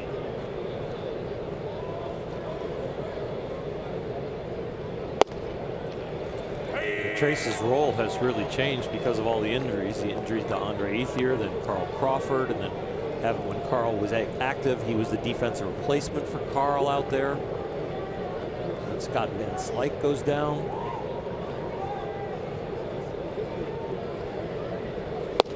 He strikes out on 3 pitches. Big hook for the first out. Let's check in again with Alana. Guys, Alex Wood not the only one on this Dodgers team that has ties to Atlanta and Georgia in general. George Lombard, the first base coach for the club, went to high school here. He was born in Atlanta back in 1975, was a graduate in 1994 of the Lovett School, 1993 Player of the Year as a football running back, highly recruited for football, in fact, and ended up committing to the University of Georgia, but then he ended up being a 2nd-round pick of the Braves in the 1994 draft. I talked to him earlier today. He says, always good to be home, but I just kind of knew baseball was my passion, guys. And he had actually, Alana, been hired by the Braves in September of last year to come be the minor league field coordinator. But when Dave Roberts offered him this position on the big league staff, something that he couldn't pass up. His first opportunity to coach in the big leagues, and his first time as a base coach. Chase Utley hits it on the ground to the right side and through for a base hit. Pederson going first to third. Utley's first hit of the night. Once again, the Dodgers with an opportunity here.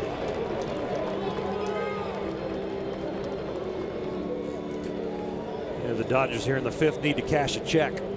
Need to start getting some guys across the plate. They're setting the table a little bit, but they have not had a hit with a runner in scoring position yet tonight. We talked about the other innings where they've gotten opportunities to knock someone in, and we were talking about how important it is to just kind of get that one on the board, just one here, one there, not looking for crooked numbers over there in the inning, but now they're finding themselves in a hole where they're going to have to need some of those crooked numbers. Seager fouls one off. He twice barely missed home runs his last time up. Sailed it over the right field foul pole, so close that the dugout wanted his opinion on if they should challenge it. And then 1 pitch later, flied out to the wall and left center. That was with the man on. They were down 2-0 at that point. It's this one to first. Freeman juggles and has one play. It's at first, so a run does come in. Pederson scores and the Dodgers are on the board as Seager grounds out.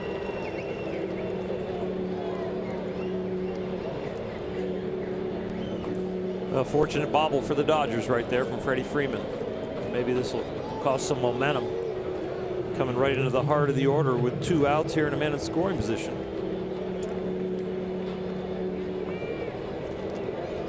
Justin Turner 0 for 2 today. Utley at second. Two gone in the fifth as the Dodgers try to chip away at this deficit. Braves getting 2 in the first, 2 in the third, and 2 in the fourth.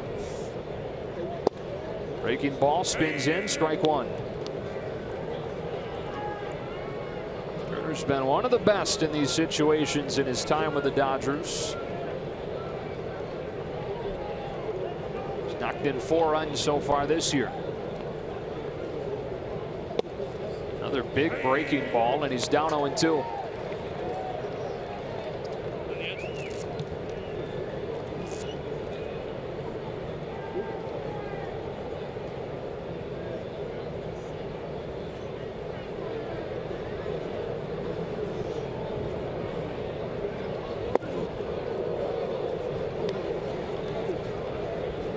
Weber here for the Braves. There are some similarities to him and Perez as far as they have both a 91 sinking fastball, changeup that has some movement as well, kind of pitch to contact type pitchers with a sweeping breaking ball. Turner hits it in the air to right. Markakis is there, and that's the inning.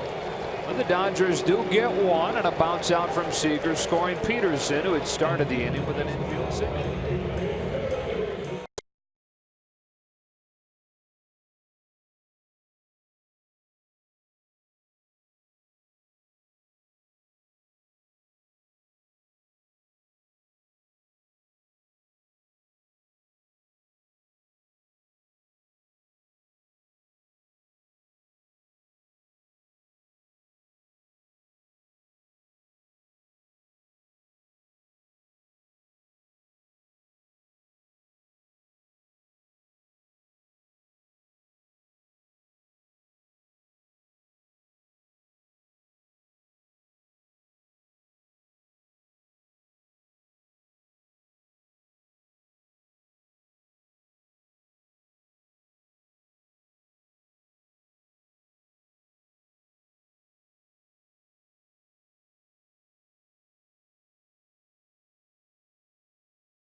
Dodgers baseball on Sportsnet LA is brought to you by Carl's Jr., the Midnight Moonshine Burger with moonshine glaze and garlic pepper onion straws, only at Carl's Jr. Back in Atlanta, and Adam Liberatore comes into the game replacing Alex Wood, who has finished after 4 full innings. Liberatore on for the second time this season, was called up last week and was really impressive in his debut game for 2016 on Saturday. He throws the ball really well, especially when he attacks the hitters. And gets first pitch swinging from Alex Smith, 1 away. He had 4 innings and no hit ball down in Okie City and struck out 8 and walked only a couple down there before getting called up, and was picked up right where he left off. It doesn't matter if it's AAA or the big leagues.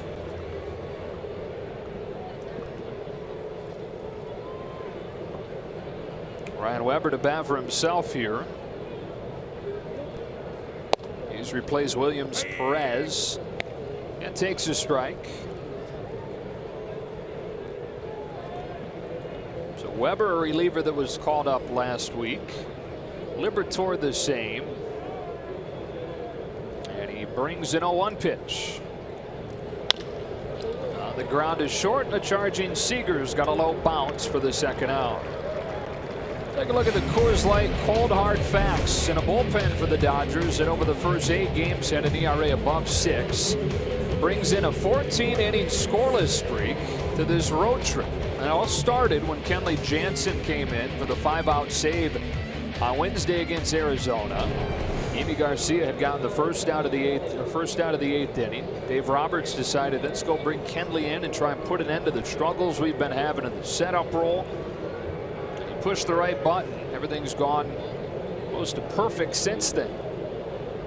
Markakis takes ball one. I was asked, I think, in a post-game show, it's like, what was it like for the relievers when Kenley all of a sudden is doing their job? And I said, well, it's an emotional breather for those guys too. They don't always look at it as like, oh, I've been, overlooked, as much as he comes in, does the job, and it kind of just gets the whole bullpen core all together. And they've picked up on Kenley's lead.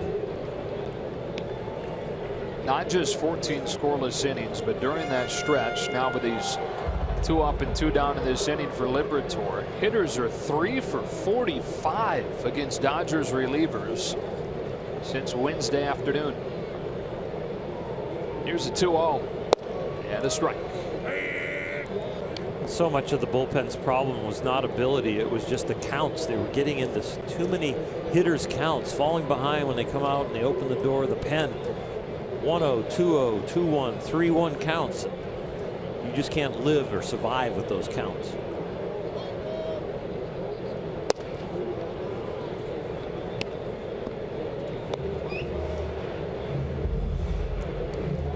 Joe Blanton, Chris Hatcher. Is Yimi Garcia right behind him? So.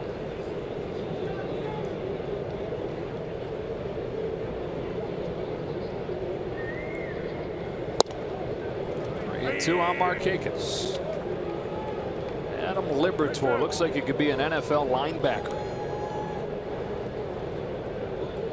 Second season in the majors. Made his big league debut 1 year ago. 2 days ago. A little more than a year ago. It brings a payoff. And the first 1-2-3 inning of the night for the Dodgers comes from Adam Liberatore. The bullpen keeps on doing what it did on the back part of that homestand. 6-1.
'27 Dodgers and Marlins, and the first 40,000 fans get a Dodger fleece blanket courtesy of LG. For tickets, head to Dodgers.com/promotions. Close to a full moon. I think it's technically a full moon tonight, but close enough where maybe some weird things can happen in a game where the Dodgers fell behind 6-0 and trail 6-1 as we start the 6th, with Adrian Gonzalez looking at a strike from Ryan Weber. Adrian has reached both times, walked in the second, and singled in the fourth. Dodgers have not been without opportunities tonight. but have gone 0 for 6 with men in scoring position. The Dodgers need to flip the script in this game. So far, it's been written for Atlanta. Dave Roberts and his ball club looking to turn it around as they got the 1 scratch run there in the 5th. Gonzalez pulls a soft liner into center. That's a base hit. He's reached all 3 times now. Leads off this 6th inning. Well, that's a good start. We've said that 3 other times so far in this game. So,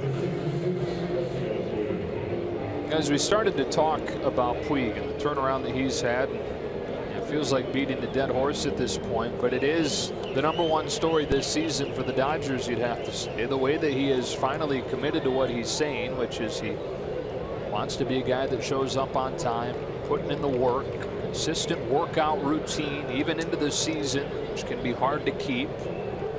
And the results are showing. I think it was also a big story coming into the season because some people looked at it as a make or break season for Yasiel. We know the talent's there. We know when he busted onto the scene, and then we saw how he was getting exploited. And got that one off the end of the bat some and lifted it to center for Smith and the first out.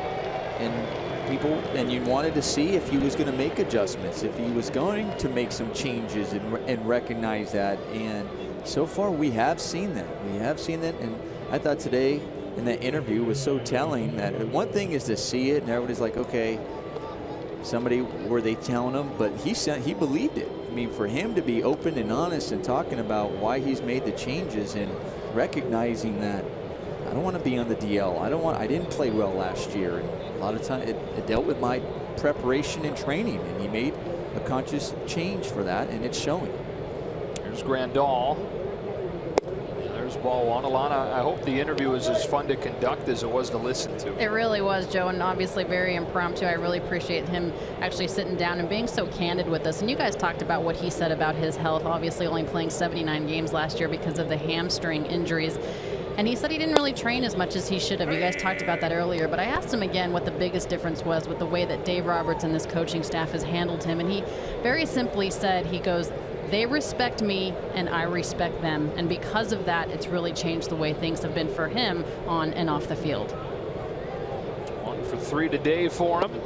Grandal takes outside 2-1. Guys, you were telling me the other day that when you put in the work, once you show up to the game, there's part of you that feels like you deserve to succeed.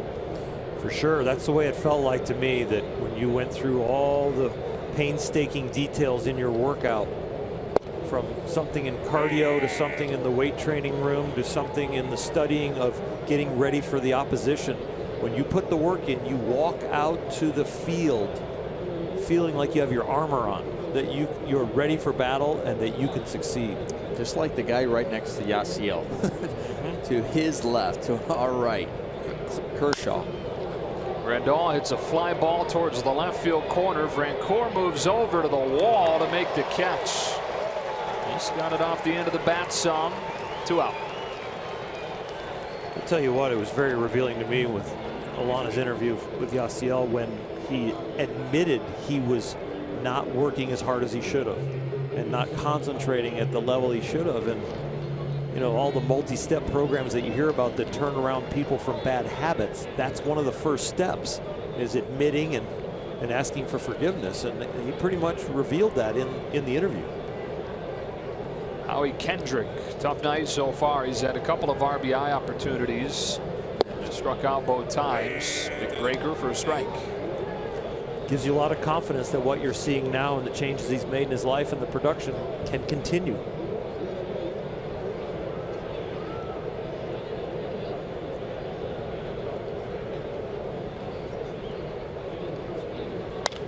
And I think the other important part is him believing that's what's making the changes, and him recognizing that it is that effort, it is that preparation, it is that training. It's all of the above. Well, he almost broke the internet when he was the first guy on the plane before his teammates, and they had to take a picture.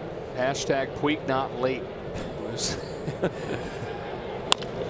Big bounce it is short. Ibar takes it, goes to second just in time to get Gonzalez. I think what that tweet showed was a high level of self-awareness and where he stands and the improvements he's making and what it means to the people around him.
Dodger Baseball on Sportsnet LA is brought to you by Nissan. Choose Nissan today for great offers on our most exciting lineup ever. Shop online at choosenissan.com. And by Jack in the Box. Taste the Baconlicious Sourdough Bacon Ranch Combo only at Jack in the Box.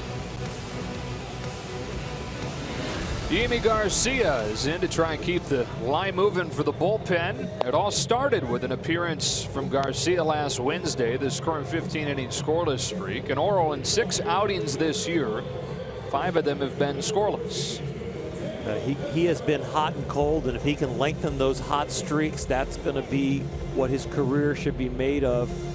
And Yimi just needs to continue to gain confidence, and that confidence will come when he learns that location is more important than that little extra effort of velocity or a little bigger break on his breaking pitches.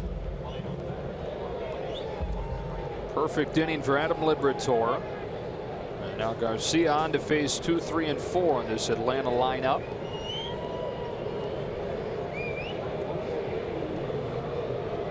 The 25-year-old from the Dominican Republic, Yimi Garcia. Facing the 23-year-old Daniel Castro out of Mexico. And a fastball, strike one. Castro debuted last year. A handful of games down the stretch for the Braves.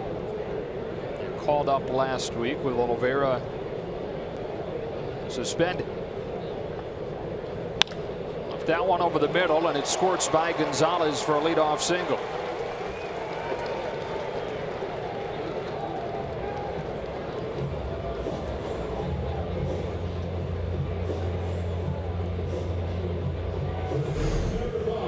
We've seen a lot of these Braves hitter having success going the other way. We've seen Flowers getting 3 RBIs, 3 base hits going the other way. We've seen Francoeur have success going the other way, and now Daniel Castro. Now to the part of that order that is giving Dodger pitching a hard time tonight. Freeman in the 3 spot through Flowers in the 6 spot. That's ball 1 to Freeman, who homered against Max Scherzer on his first swing of the season and then went into a 1-for-24 slump from there. But has started to get it going again. Had his first multi-hit game of the season Sunday in Miami. Has reached twice, scored twice tonight. It's a towering fly ball to left. Howie Kendrick is under it.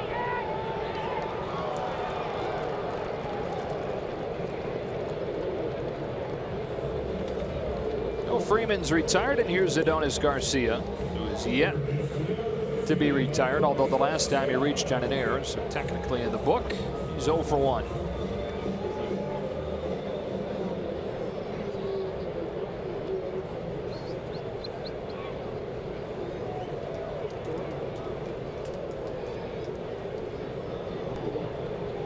Garcia made his major league debut last year at the age of 30.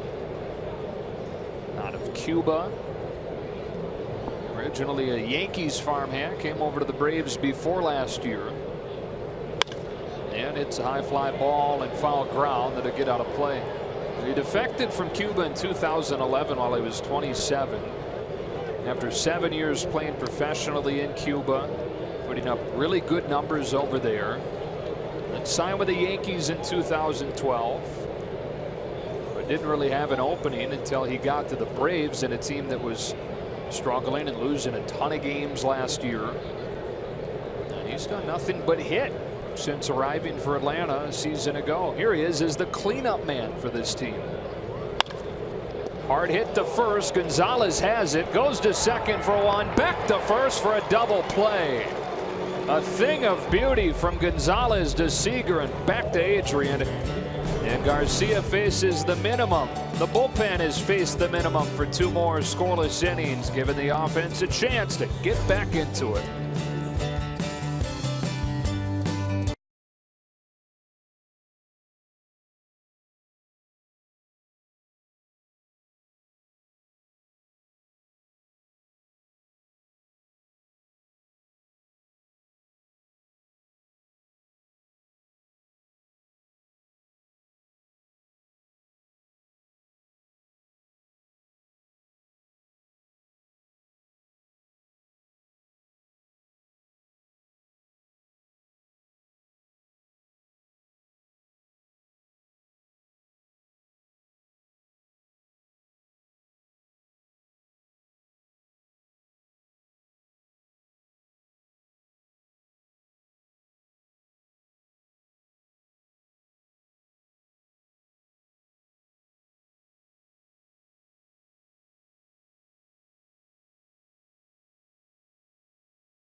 Back in Atlanta as we move into the late innings. Dodgers down 6-1 in the opening game of this 6-game road trip through Atlanta and then Colorado.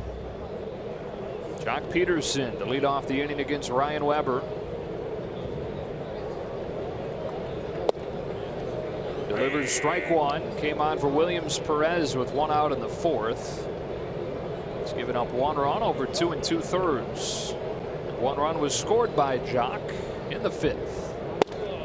Tailing pitch over the inside edge, and you noted it earlier as Kike Hernandez moves into the on-deck circle. But Nomar, you noted how similar the movement, the degree of movement on Weber's pitches are to the starter Perez. That thing's moving all over the place.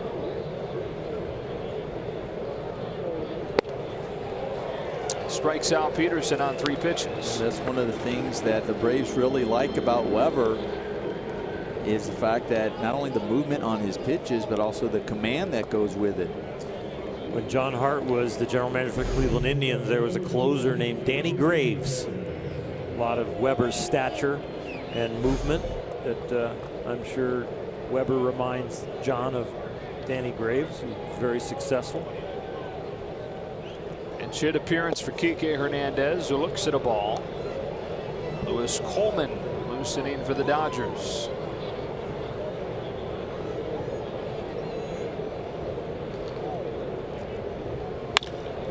Hernandez cracks a fly ball to right center that carries pretty well, but Smith is going to run under it, shy of the wall for the second out.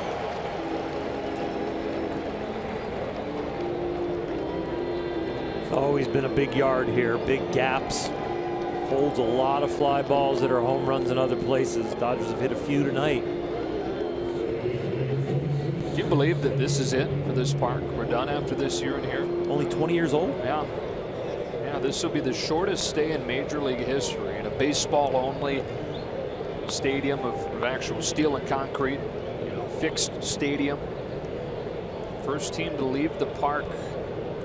It was built in that Bud Selig stadium boom era, 90s.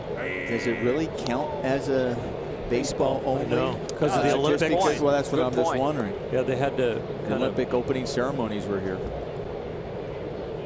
They had to warm it up a little bit for baseball. Well, they changed it, obviously, the way they enclosed it, the outfield, and they definitely changed it, but in anticipation of turning it into a baseball-only ballpark after that. Right. I guess what it's become. Yes. Yes. Utley down on 3 pitches. Man, Ryan Weber, what a night for him in his 2016 debut.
Dodger reliever of the day. Perfect inning from Adam Liberatore. Amy Garcia faces the minimum. And Lewis Coleman comes in for his first appearance in a week since early on in the homestand against Arizona.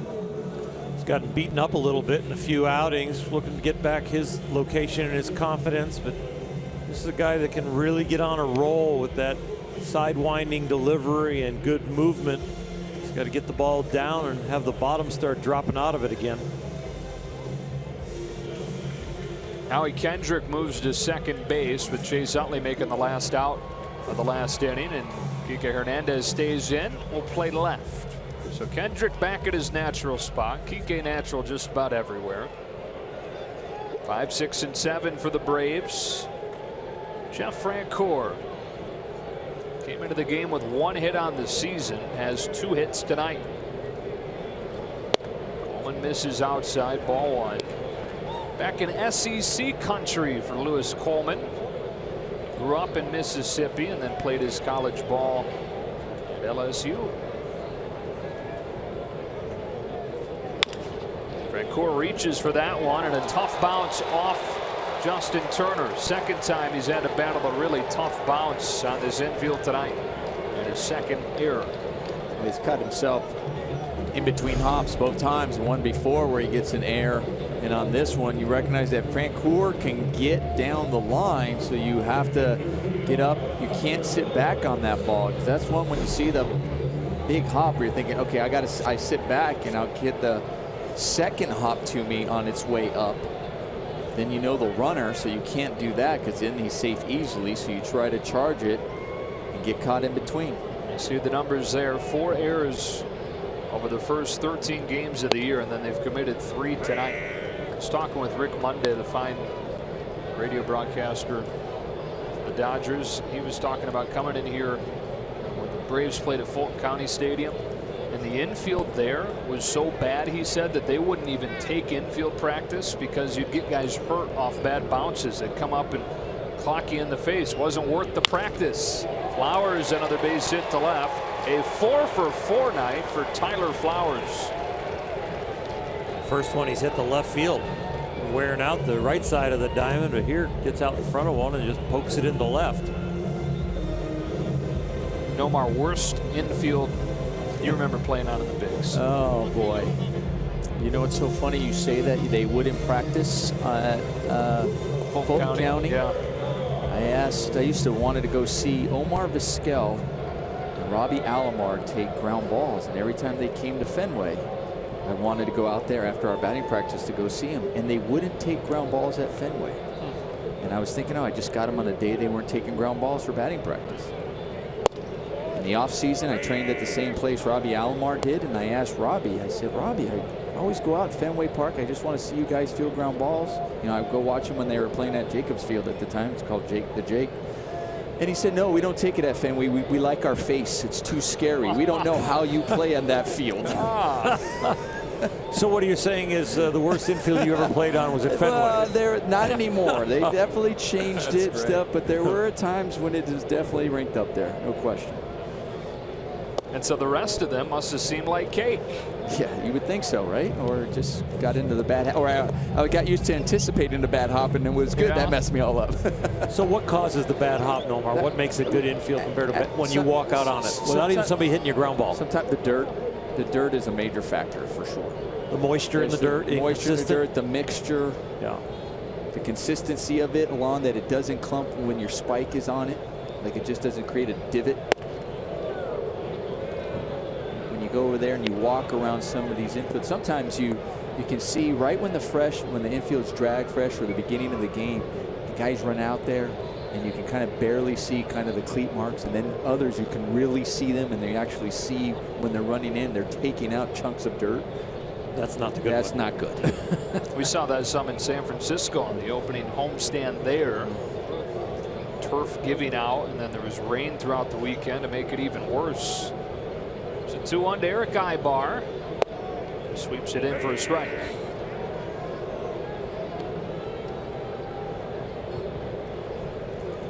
There's one that took some getting used to, and it still is, and the Dodgers will be playing there, is when they go to Tampa, Tropicana, because you have turf to dirt. And I know they were trying to get the right mixture of the dirt and clay because it's indoors and that affects the dirt.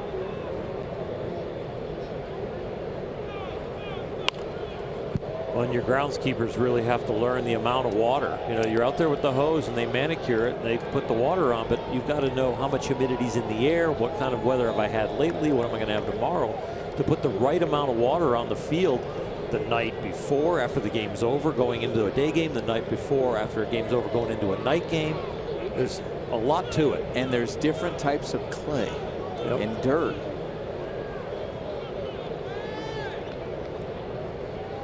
You're starting to sound as high maintenance as a starting pitcher.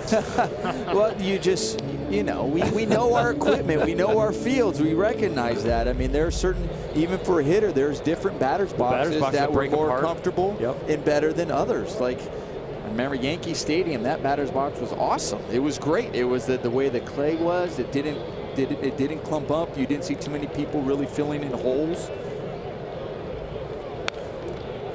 And that's just a different clay they used, and it was really at home plate in other parts where I think they might have even used some of it on the pitcher's mound, but the different clay. And I was talking about the Jake at the time over there in Cleveland, Progressive Field. when I was playing, that even when they watered, it was a different dirt. It was darker than you would see at most. You know, you kind of see this reddish orange, kind of burnt orange, some on infield. That was almost like a darker brown, and that was a different clay. 2-2 to Eric Ibar after moving second. You guys were talking about groundskeepers having to fine tune and find the right mixture. They're dealing with that in Miami right now with a retractable roof and a climate where when the roof is open, it's incredibly humid, it rains a lot. And that park's been there for 5 years now, and they're still trying to find the right equation to get the true bounces on the infield. They deal with issues in the turf in the outfield as well because of the way the sun comes in that building and hits certain parts of the outfield more than others. And this is after 5 years of fine-tuning.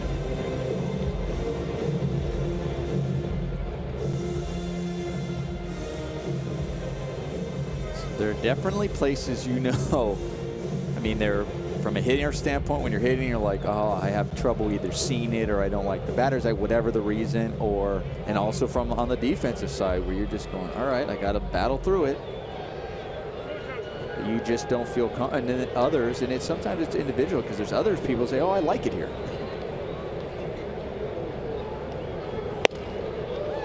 Ibar takes it inside and it's full. I'm sure it's the same way with mounds. You have mounds you like and others you don't. Yeah, the mound is, you want it to be like Nomar was talking about with a batter's box, where it's kind of moldable, and as you land where you land, you don't want that to break apart, but you don't want it to be so perfect that when you land, all of a sudden it creates this footprint that you can't miss by 1/8 of an inch or 1/4 of an inch. So the right consistency is huge. Little leaguers and high school pitchers, and not a lot of college pitchers, but little leaguers and high school pitchers, they're having to deal with massive holes in front of rubbers and massive holes at landing spots where the mounds don't hold up.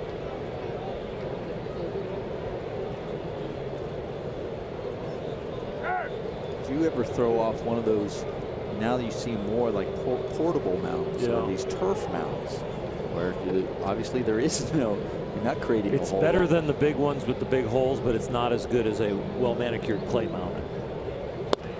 Ibar strikes out swinging. Coleman gets the first out of the 7th. Coleman's trying to test this infield here and get a good hop to Howie Kendrick or Corey Seager here to get out of this inning. Got the 1 out now, and now get a ground ball double play. Going to be a little tougher with the guy at the plate, Malik Smith, who runs real well. Dave Roberts might want to have a chat about that. And he's going to make a move down to the bullpen with the left-handed hitting Malik Smith due up. Back in a moment.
On Sportsnet LA is brought to you by Children's Hospital Los Angeles. We treat kids better. And by BMW. See a Southern California BMW Center today for exceptional offers, or visit SoCalBMW.com. Well, after J.P. Howell gave up 6 runs over his first 3 outings, back-to-back scoreless innings during that homestand, 1 against the Diamondbacks, 1 against the Giants, and it seems like he's started to figure some things out. For a guy who does not rely on his fastball, it still is the pitch he pitches off of. And so when he gets that fastball command where he can command it to both sides of the plate, of course it makes the breaking ball better and especially makes his changeup better. Alex Smith with 2 on. 1 out here in the 7th. Howell trying to keep it right here and give the Dodgers a chance in the late innings against an Atlanta bullpen that has not been very good this year.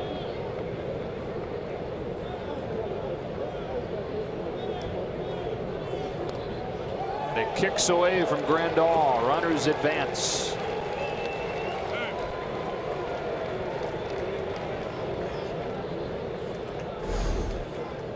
And Grandal upset with himself, knowing that, you know, here's a breaking ball, you can read it, and knowing that it's going to kick the opposite way in which it's breaking, and he didn't get his body in the proper angle to at least keep that ball in front of him.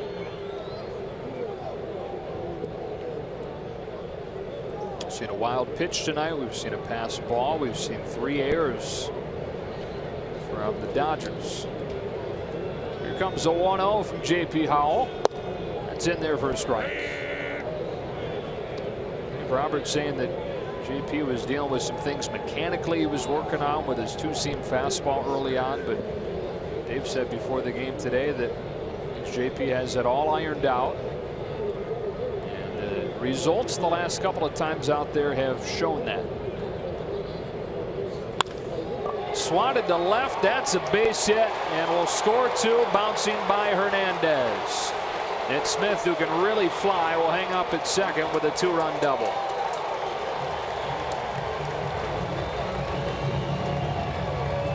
If he's going to hit like that, he's going to be very hard to defend because the infielders have to pinch in, really overemphasize the possibility of a bunt, and then to be able to slap it, the outfielders have to play shallow because that's his game. But if he starts to hit the ball on the line, he'll almost be impossible to defend because you'll have to play deep enough so that ball doesn't get to the wall, but shallow enough for some of the other ways that he hits. Kind of remind you a little bit like a Rafael Furcal. He runs faster than him.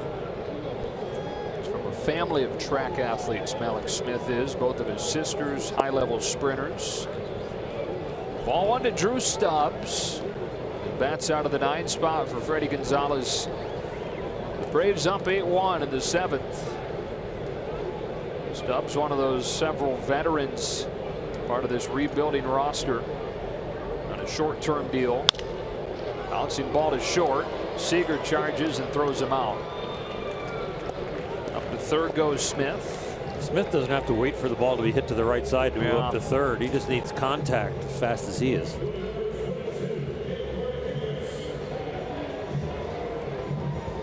See that bandage on his forehead. In his major league debut last week in Washington, he attempted to steal second. His helmet popped off and hit him in the forehead on his dive into second. Big gash above his eye. Blood was gushing out of there. He had to get 5 stitches. That's how he was welcomed into the big leagues. Nick Markakis, 1 for 3 today. Started the game with a single. Was hit by a pitch, is grounded out and struck out. What was your big league debut like? Well, I slid into second. my helmet cut my forehead, and I think he was even saying that. Yeah, he was getting some messages that were kind of, you know, some that were concerned, are you okay, and others that were kind of getting on him. They weren't congratulating him? Not all of them.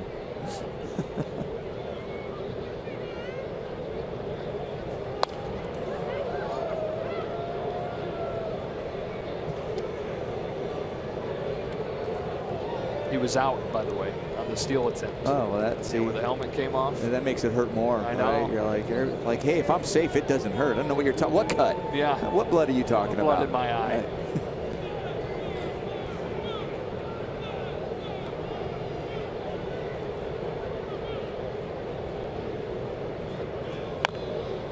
Check swing, foul ball. 1-2. So the scoreless run for the Dodgers bullpen comes to an end here with a 2 runs here in the 7th, charged to Lewis Coleman, who actually hadn't pitched during that scoreless streak prior to this outing.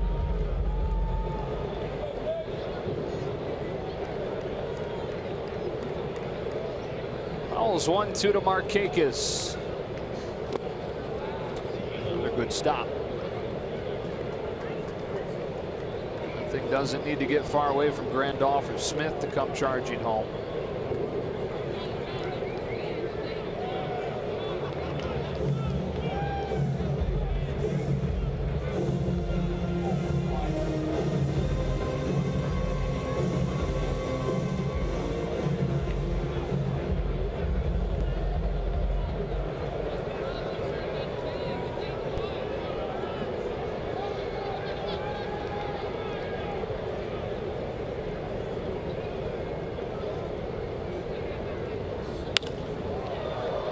The air to left, and Kike Hernandez. That's the inning. The Braves get a couple against the Dodgers pen. On to the 8th in Atlanta.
At Bat app. You can stay up to the moment at any moment with Game Day, live game video highlights, StatCast, news, and plenty more. You can download it. It's the #1 app for live baseball on your phone and tablet.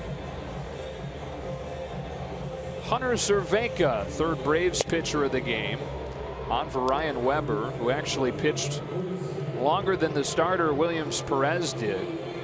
Weber went 3 2/3 and is in position to win this game. Cervenka comes on to face 2, 3, and 4 in the Dodger order.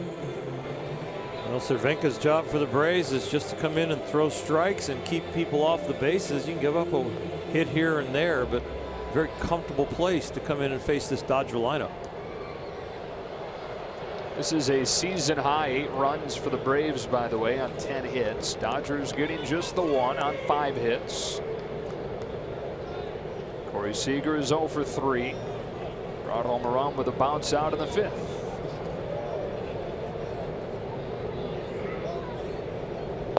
Cervenka misses with ball 1. 21-year-old Rookie of the Year hopeful Corey Seager facing a guy in Hunter Cervenka who's 26 and was in an independent ball a year ago. On the ground over the mound is second with a backhand. Castro throws him out.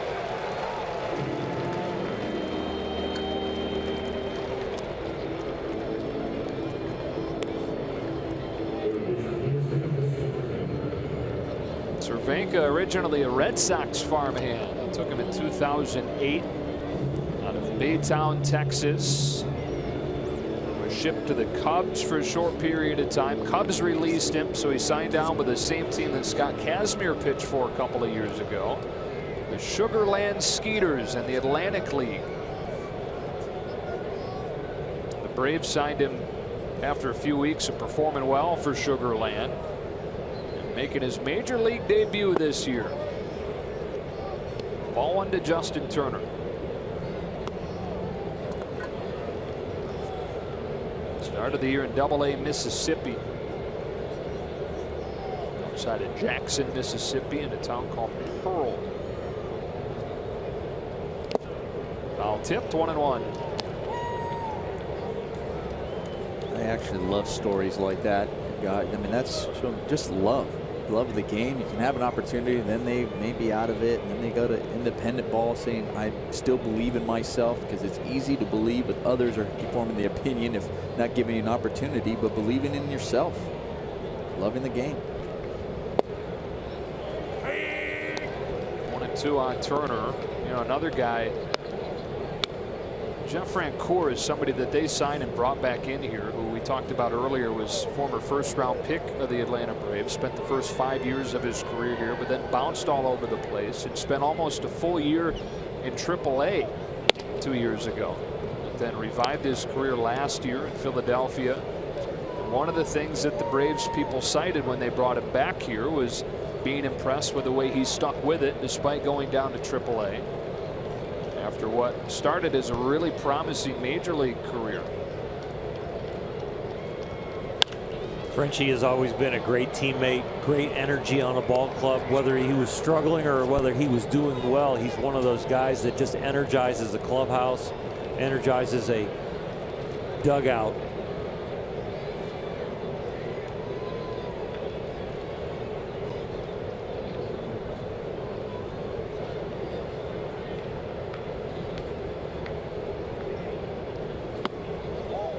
Tries to lay off. He does, and the count goes full. Francoeur was traded to the Mets in 2009, and then the Rangers, then to the Royals for a couple of years. Short period of time where he was with the Giants. Short period of time with the Padres. That's when he spent most of the year in AAA. Even spent a chunk of time pitching while he was in AAA. Turner takes ball 4 and a 1-out base runner for the Dodgers here in the 8th.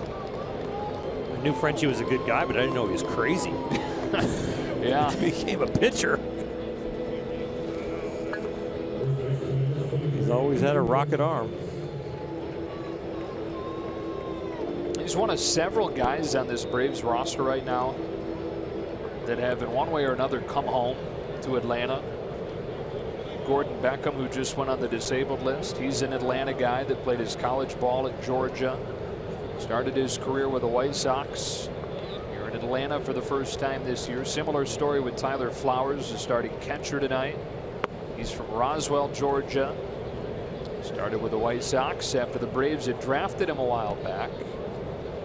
Now in his first year in the majors with Atlanta. And Nick Markakis, who was their big signing prior to last year, he's from Woodstock, and his family currently lives in Woodstock, not too far from here.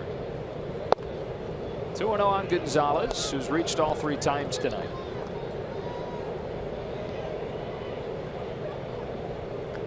Kind of a flat tire game for the Dodgers right here to start out this road trip. With the sloppy play on the field.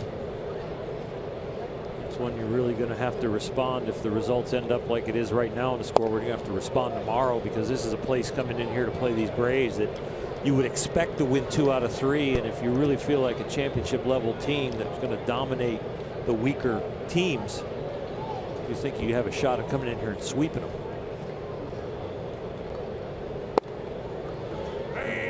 We kind of touched on it earlier. We talked about the Braves going 0-9 to start the season, but they did just sweep the Marlins. And you might say, well, the Marlins, are they one of the weaker ones in the division? It doesn't matter. Here you also have momentum on their side as far as maybe the confidence changing after dropping the first 9 games of the season, and you sweep a team. Yeah, every team's going to win 50 and every team's going to lose 50. It's what you do with the other 62.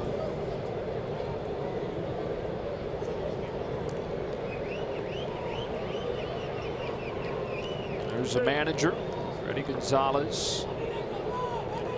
Was here during some of the good years as well. Wasn't that long ago that this was a playoff team. Gonzalez strikes out swinging, 2 away. In fact, the last trip to the postseason for the Braves ended against the Dodgers in 2013 in the NLDS. And really that was the last stand for the Braves from the 90s into the 2000s. They've had back-to-back losing seasons since that NLDS loss to the Dodgers. It's the first time since they had 7 consecutive losing seasons from the 80s through 1990 that they've had back-to-back losing records. Hunter Cervenka leaving the game with the Braves up 8-1 and the Dodgers in the 8th.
Here in Atlanta, a lot of baseball history with this Braves organization all the way back to their time in Boston when they were the Bean Eaters.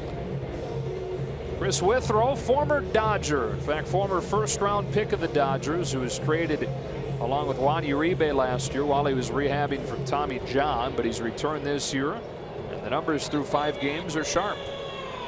I like the way he threw the ball when he was a Dodger, just really the injury bug, and it's not the opportunity there, but this young man has got a big arm. And Nomar, he grew up in Little League. He was a shortstop. He idolized you. I didn't know that when he was over. He didn't tell me anything when he was over there in the Dodgers. You and Roger Clemens. What's he got for Boston? Huh. You both have rocket arms. Well, he's also from Midland, Texas, so maybe that's there's also that Roger connection as well. 20th overall pick in 07. Delivers a strike to Puig. Put up good numbers with the Dodgers. 26 games in 2013, then 20 games in 2014. And an ERA of 2.73 in those 2 years out of the pen.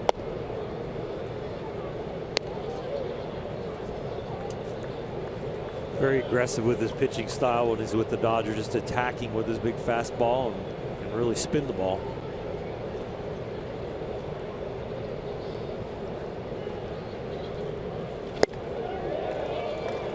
Speaking of, a little slide piece right there. This will be interesting right here when Yasiel swings and misses like that. It kind of reminds you a little bit of his old swing, his old approach, to see if he can make an adjustment. Jams one to first, caught by Freeman, and the inning is over. Tough night for the Dodgers to open this road trip, down 8-1 to the bottom of the 8th.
Access Sportsnet Dodgers. Ned Coletti's in studio with John and Jerry. And as always, Alana Rizzo has interviews and reactions in the clubhouse.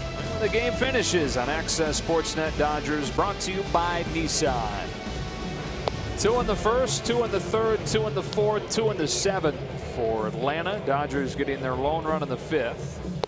Joe Blanton becomes the 5th Dodgers pitcher out of the bullpen to get some work tonight. Joe was signed after reinventing himself with the slider and pounding strikes and changing his mechanics a little bit. And he's a guy that the Dodgers can rely on for a third of an inning or 3 or 4 innings.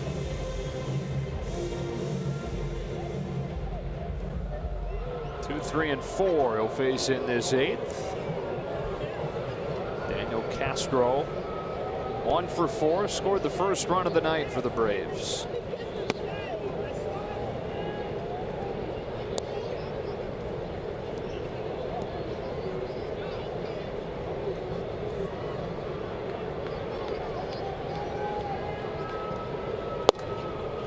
Game 2 of this series tomorrow night. Ross Stripling will take the ball for the Dodgers. One of the great stories so far this season. And assuming that he feels better tomorrow, Julio Teheran scheduled to go for the Braves. He was scheduled tonight, but was moved back a day. Williams Perez moved up. So there's the matchup tomorrow. Stripling with a memorable debut where he had a no-hitter into the 8th inning in San Francisco, and then was really good again in his 2nd outing against Arizona. Still looking for that first win, though. Try and do it tomorrow night. And in the finale, Matt Whistler, who originally was scheduled to start tonight, was moved back because he had to work out of the bullpen on Sunday in Miami. And Clayton Kershaw.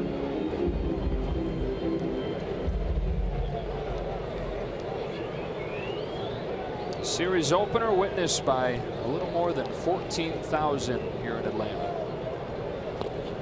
Down on strikes goes Garcia, picked up by Grandal and 1 away. Or Castro, beg your pardon, down on strikes. If this one goes in the wrong column tonight, which it looks like it's going to, and then Stripling can find his first major league win tomorrow night, you got to feel like you can get out of this series with 2 out of 3 with Clayton starting the rubber game of the 3-game series. Justin Turner just took a long run from third base all the way into short right field as they position themselves for the left-handed hitting Freddie Freeman. There's Ross. You know, Nomar, Joe, when it's 8-1 here in the 8th and Joe Blanton's pitching, I think it's okay to talk about wine.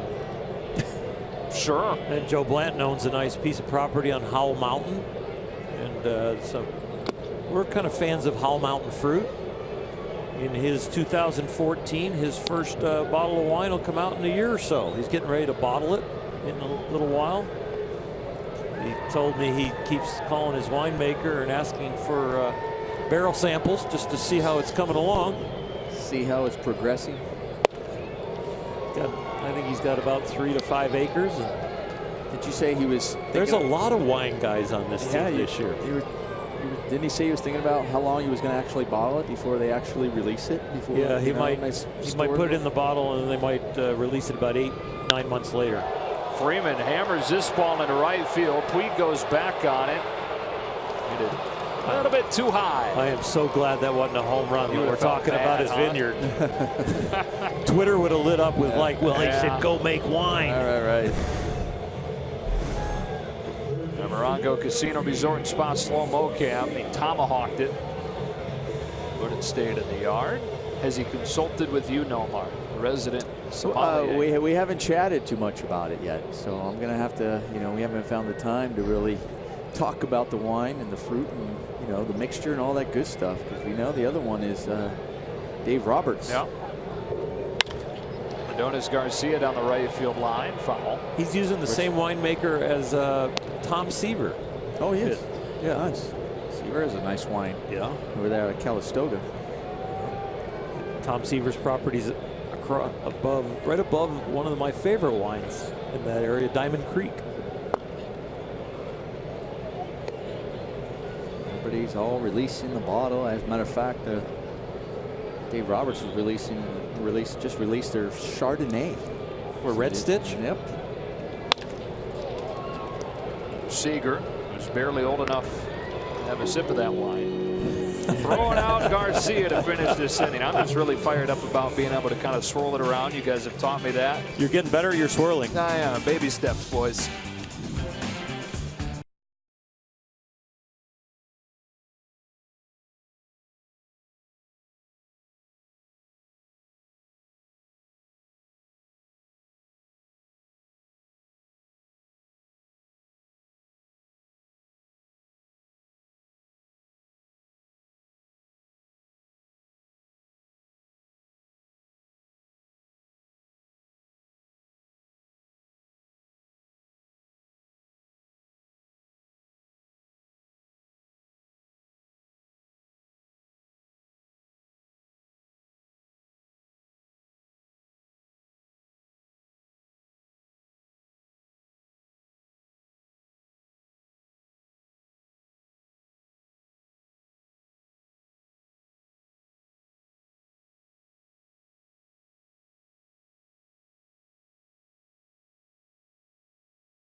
Gondo on to pitch the 9th inning with the Dodgers down by a bunch. 2 in the 1st inning, 2 in the 3rd, 2 in the 4th, and 2 in the 7th tonight for Atlanta. And Ogando's on to face Grandal, Kendrick, and Pederson. Former Texas Ranger. He's an all-star back in 2011. Spent last year with the Boston Red Sox. And now in his first year in a Braves uniform. Yasmani Grandal is 0 for 2, reached on a walk his first time up.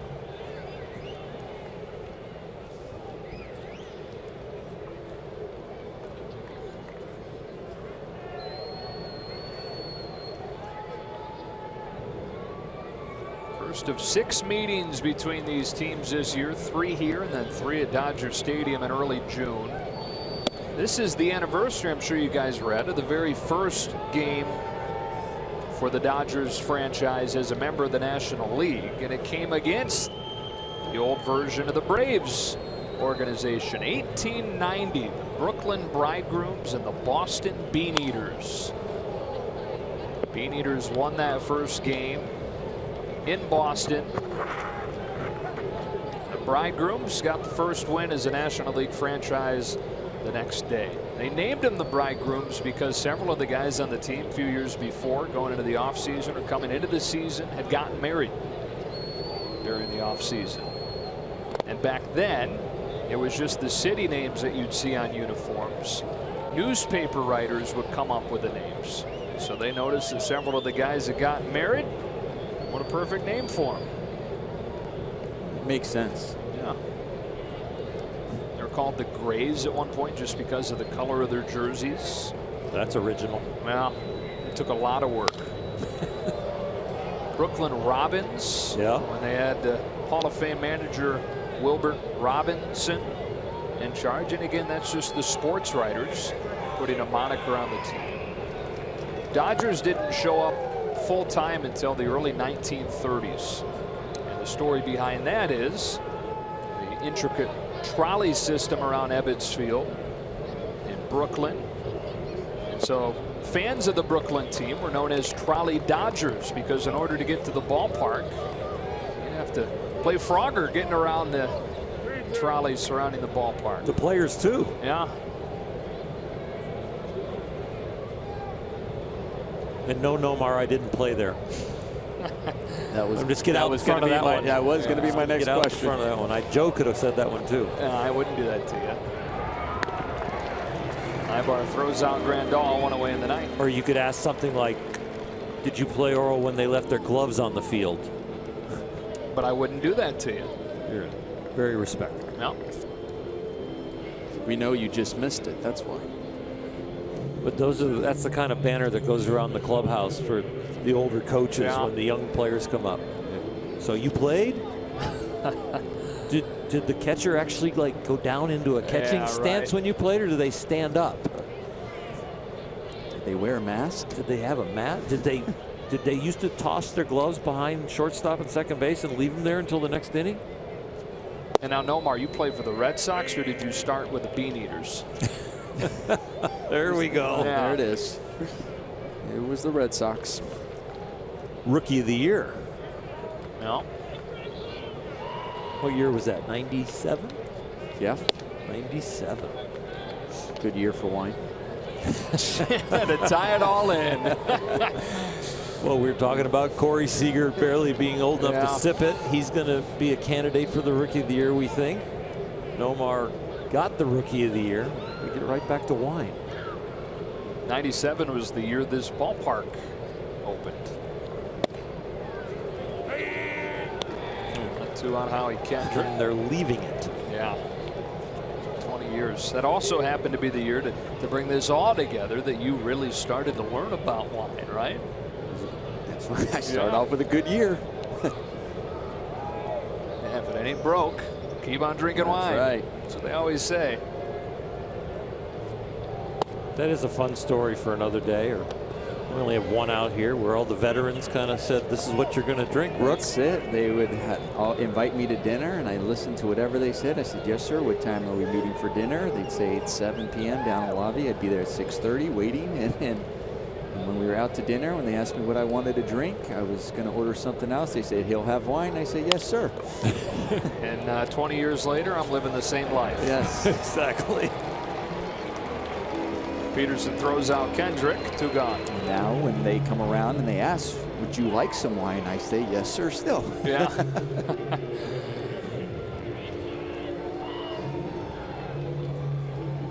Well, Dodgers will try and bounce back and even the series up at a game apiece tomorrow. Ross Stripling going against Julio Teheran. The Braves, in this weird game that is baseball, after losing 9 in a row, will win 4 in a row. They were one of 16 teams in Major League history to start a season 0-9. One of the others, the Twins, up in Minnesota this year. It's the first time since one of the other 0-9 starts for the Braves back in 1988 that 2 teams had started a season 0-9. That's the year the Orioles set the record by going 0-21 to start the year. Ogando to Pederson with an 0-1. Bounces in there, 1 ball, 1 strike.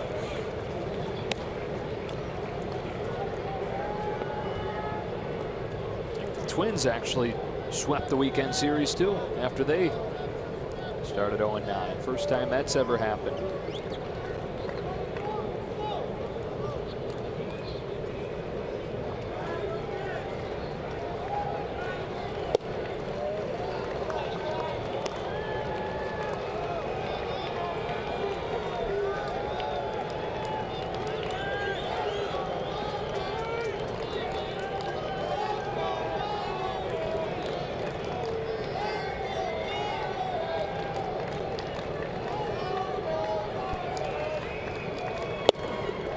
Swing from Joc on a fastball at 95, and it's 2-2.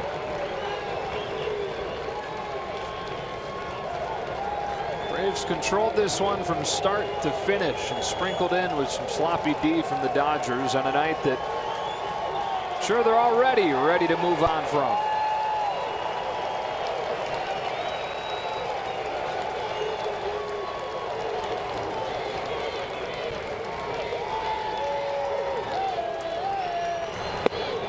Pederson strikes out to finish the game. 1 run on 5 hits for the Dodgers. They commit 3 errors. So the Braves get a season high 8 runs on 10 hits.